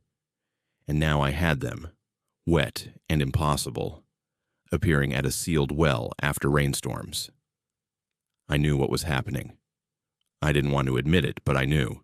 The children were trying to get out, or trying to tell me something, or trying to come back. Every time it rained, they came. Not as bodies, not as ghosts exactly, but as echoes. Echoes of joy and play and laughter, playing out their last moments, or perhaps playing out how their lives should have gone if they hadn't drowned. I made the decision not to tell anyone. I didn't sell the property. I stopped investigating. I just lived there, with that sealed well, with those children who visited on rainy nights. For several years, nothing changed. The voices came with the rain. The shoes appeared, and I accepted it. I even made peace with it in a strange way. Those children had been trapped at the bottom of that well for 60 years, their bodies never truly resting, their presence never truly acknowledged beyond a newspaper article that most people had forgotten. But about 2 months ago, something changed. The voices on rainy nights didn't stop after midnight anymore. They kept going, through the entire night, and when I woke up, I found something new. Mud. Wet mud, arranged in a pattern at the well's base. When I examined it more closely, I realized it was a shape. A message, maybe. But in a language or symbol system I didn't recognize. I photographed it and sent the image to a professor of archaeology at the University of Arizona. He told me the symbol pattern didn't match any known Native American or early settler systems. He was puzzled. But he said one thing that stuck with me. It looks like something trying to communicate from a place it can't actually reach, like it's pressing against a boundary and leaving marks as it does. Pressing against a boundary, trying to escape. That's what it felt like the seal on that well was getting weaker, or the pressure from whatever was inside was getting stronger. 2 weeks ago, On a particularly heavy rainstorm night, I heard something new in the voices. Fear. The children's laughter had become screams. Not screams of terror, but screams of urgency, like they were trying desperately to communicate something important before they ran out of time. I stood at the well and listened, and between the screams I heard something that chilled me. They were saying a name. My name. Soraya. Soraya. Soraya. Over and over, like they were trying to reach me, trying to tell me something I needed to know. I haven't been back to the property since that night. I'm staying in Phoenix now, telling myself I'll sell the land, but I know I won't. Because if I sell it, someone else will live there. Someone else will hear the voices. Someone else will find the shoes. And maybe the pressure that's building at that well, the force that's making those children scream my name, maybe it needs me specifically. I've started having dreams. In them, I'm at the bottom of the well, not drowning. I'm standing on solid ground, surrounded by 3 children who look at me with both hope and desperation. They're trying to show me something, point me towards something deeper, a passage that leads somewhere else. In the dreams, they keep saying the same thing. Help us out. Help us up. We have to go. We have to show you. There are more. So many more down here. More what? More wells, more children. And what does show me mean? What is it down there that I need to see? I've hired a well company to come out and investigate. I'm telling them it's a safety issue, that I need to know the well's actual depth and condition. Part of me hopes they'll explain everything rationally. Water trapped in some chamber, wind patterns creating sounds, some geological phenomenon that explains the wet shoes. But another part of me knows that what's at the bottom of that well isn't explainable. And I know that when those workers go down, they're going to find something that changes how I understand what's been happening on my property for the past year. I'm not sure I'm ready for that. I'm not sure I want to know what's really down there, 80 feet below the sealed grate, in the darkness, where 3 children died in 1964 and apparently never left, where they've been waiting, playing, singing, leaving messages in mud and wet shoes, calling my name across the years. The well company comes next week. I suppose I'll get my answers then, and I suppose after I learn what's really at the bottom of that well, my life will be divided into 2 parts, before I knew and after. But I have a feeling that knowing won't make it better. And I have a feeling that what those children want to show me, what's waiting deeper down, beyond the bodies, in the real depths of that well, is something I was never meant to see. Some wells are just meant to stay sealed. Some messages are better left unread, and some places are meant to keep their secrets, even if those secrets try to scream their way out every time it rains. Join the Haunted Fears horror family for the final story in this series, a tale so terrifying that some viewers have claimed they had to turn it off and return to it later to process what they'd heard. This is the culmination of everything we've built across these 11 stories. This is the story that ties everything together. Subscribe now and prepare yourself, because what comes next will change everything you think you know about Arizona, about hauntings, and about the price of looking too deeply into places that don't want to be disturbed.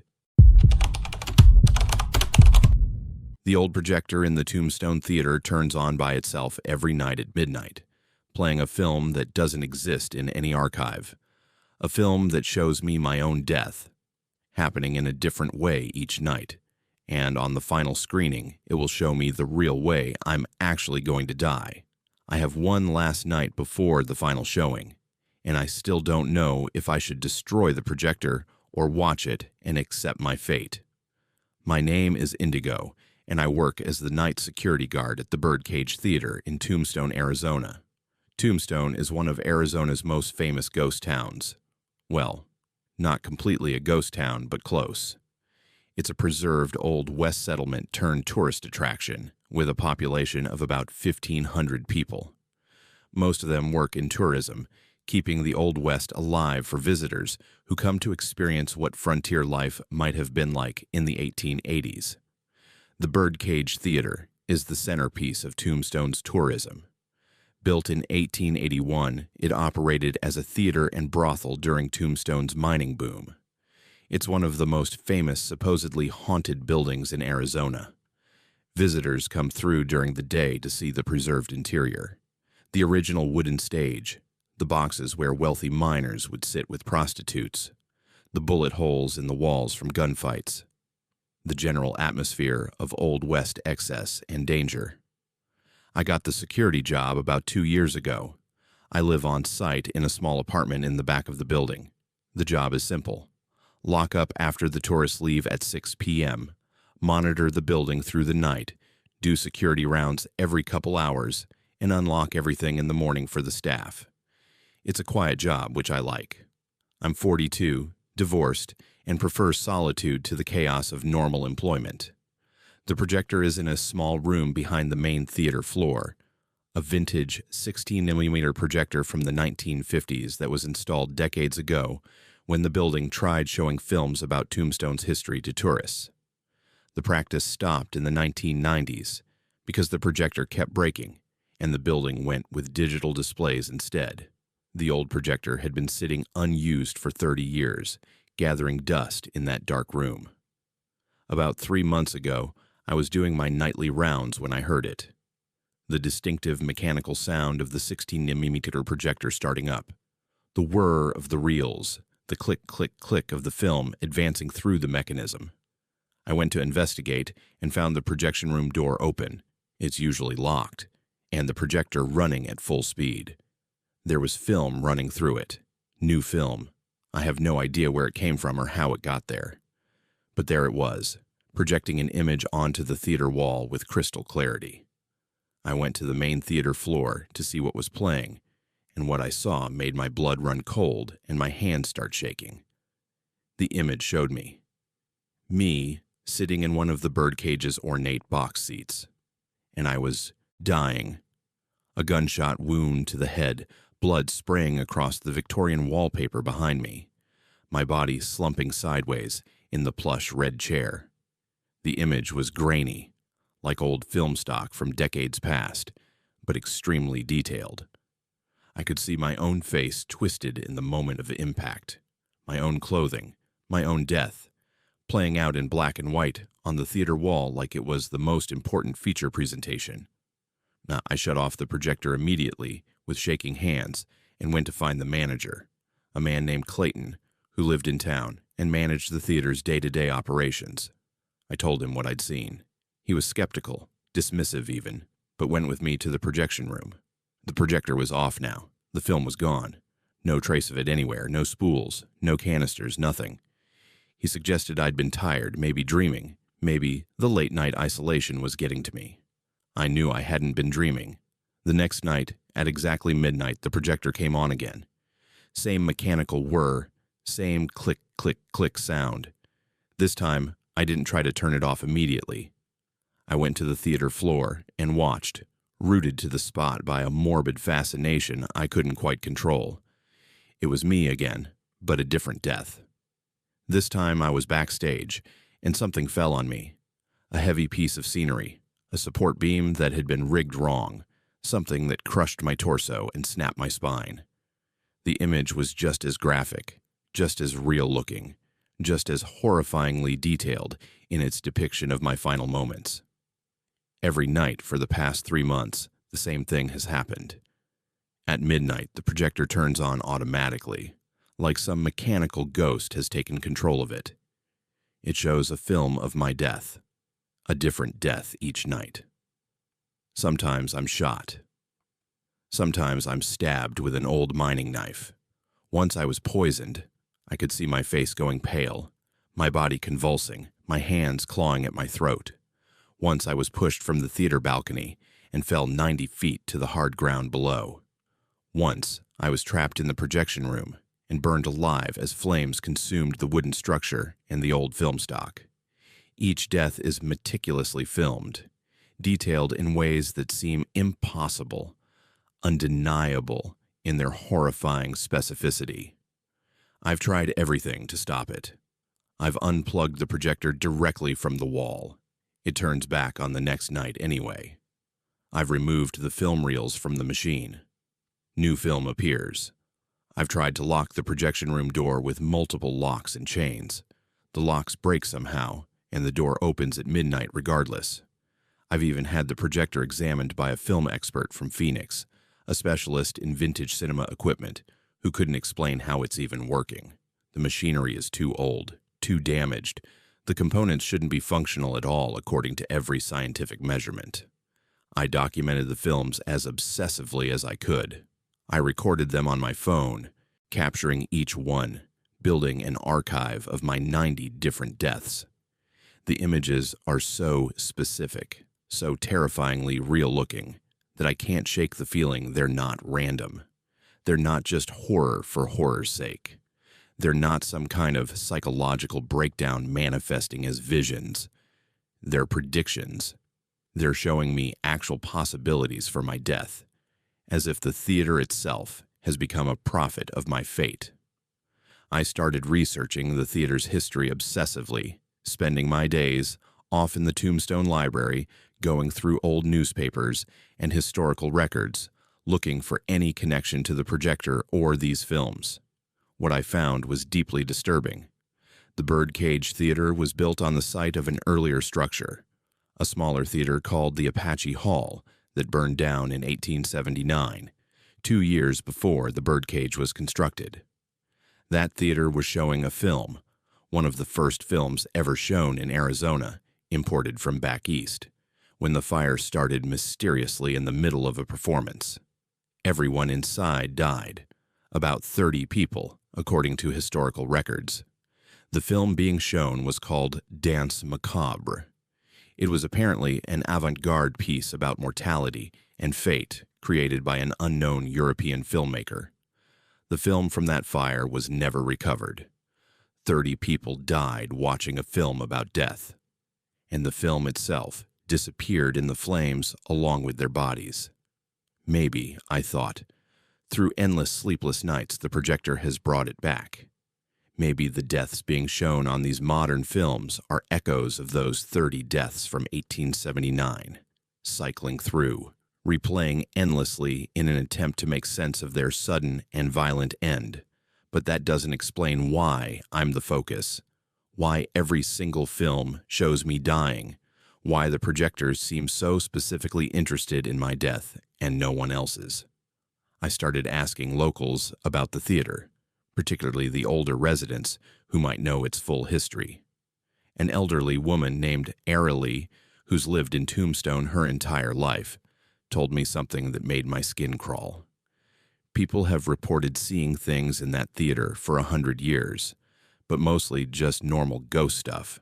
Apparitions of miners from the silver boom days, the sound of old gunfights echoing through the walls, people seeing the building how it was in the 1880s, when it was a hotbed of vice and excitement. But sometimes, maybe once every few years, someone reports seeing something different. They report the theater showing them something in the projection room, a film of their own death. One woman saw it back in the 1970s.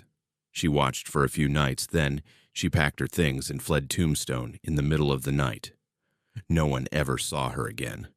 A man reported it in the 1990s. He talked about seeing his own death filmed in grainy black and white. He disappeared 2 weeks later. "What does it mean?" I asked her, my voice barely above a whisper. "What does it mean when the theater shows you that? What does it mean when you see your own death projected on that wall?" She looked at me with genuine sadness, with the kind of knowledge that comes from living too long in one place and learning too many of its dark secrets. "It means you're running out of time. It means the theater is preparing for something. Every 90 days, it picks someone sensitive, someone who works there, someone who pays close attention to the strange things happening around them. It shows them their deaths, all the ways they could die, all the possibilities. And then, on the 91st day, it shows them the real way. The way that actually will happen. The death that's actually coming for them." What happened to the woman, the one from the 1970s? Did she survive? Arlie shook her head slowly. She left town, but I heard years later through mutual acquaintances that she died anyway. Car accident about a week after she left Tombstone. Single vehicle crash on a desert highway outside Phoenix. The theater's death prediction for her came true, regardless of how far she ran. Today is day 90. The 90 nights are almost complete. Tonight at midnight, the projector will come on one last time. Tonight, it will show me the 91st film, the final film, the one that shows me not just a possibility, not just one option among many, but a certainty. The one that shows me exactly how I'm actually going to die, and where, and when. I've thought about leaving, about running like that woman in the 1970s did, about packing my belongings and driving through the night, about finding some other town, some other state, some other life far away from this theater and this curse. But Aurelia's story suggests it won't matter. The death the theater predicts will find me regardless of where I am, regardless of how far I run. There's something cosmic about it, something that transcends geography and logic. So I've decided to stay. I've decided to face it. I've decided to watch. I've decided to see what the Birdcage Theater has been waiting 90 nights to show me. Maybe there's a way to cheat it. Maybe there's a way to see the final film and still survive. Maybe knowing my death in advance means I can find a way to prevent it. Or maybe I'm just trying to rationalize staying because I'm too terrified to leave. I've written this all down in detail in case something happens to me. In case the theater's prediction comes true in a way that's sudden enough that I don't get to tell anyone. In case I die tonight and never get to explain to anyone else what this place is, what it does, how it predicts death with impossible accuracy. I know how this sounds. Insane. Impossible. The rambling of someone whose mind has broken under the stress of isolation and fear.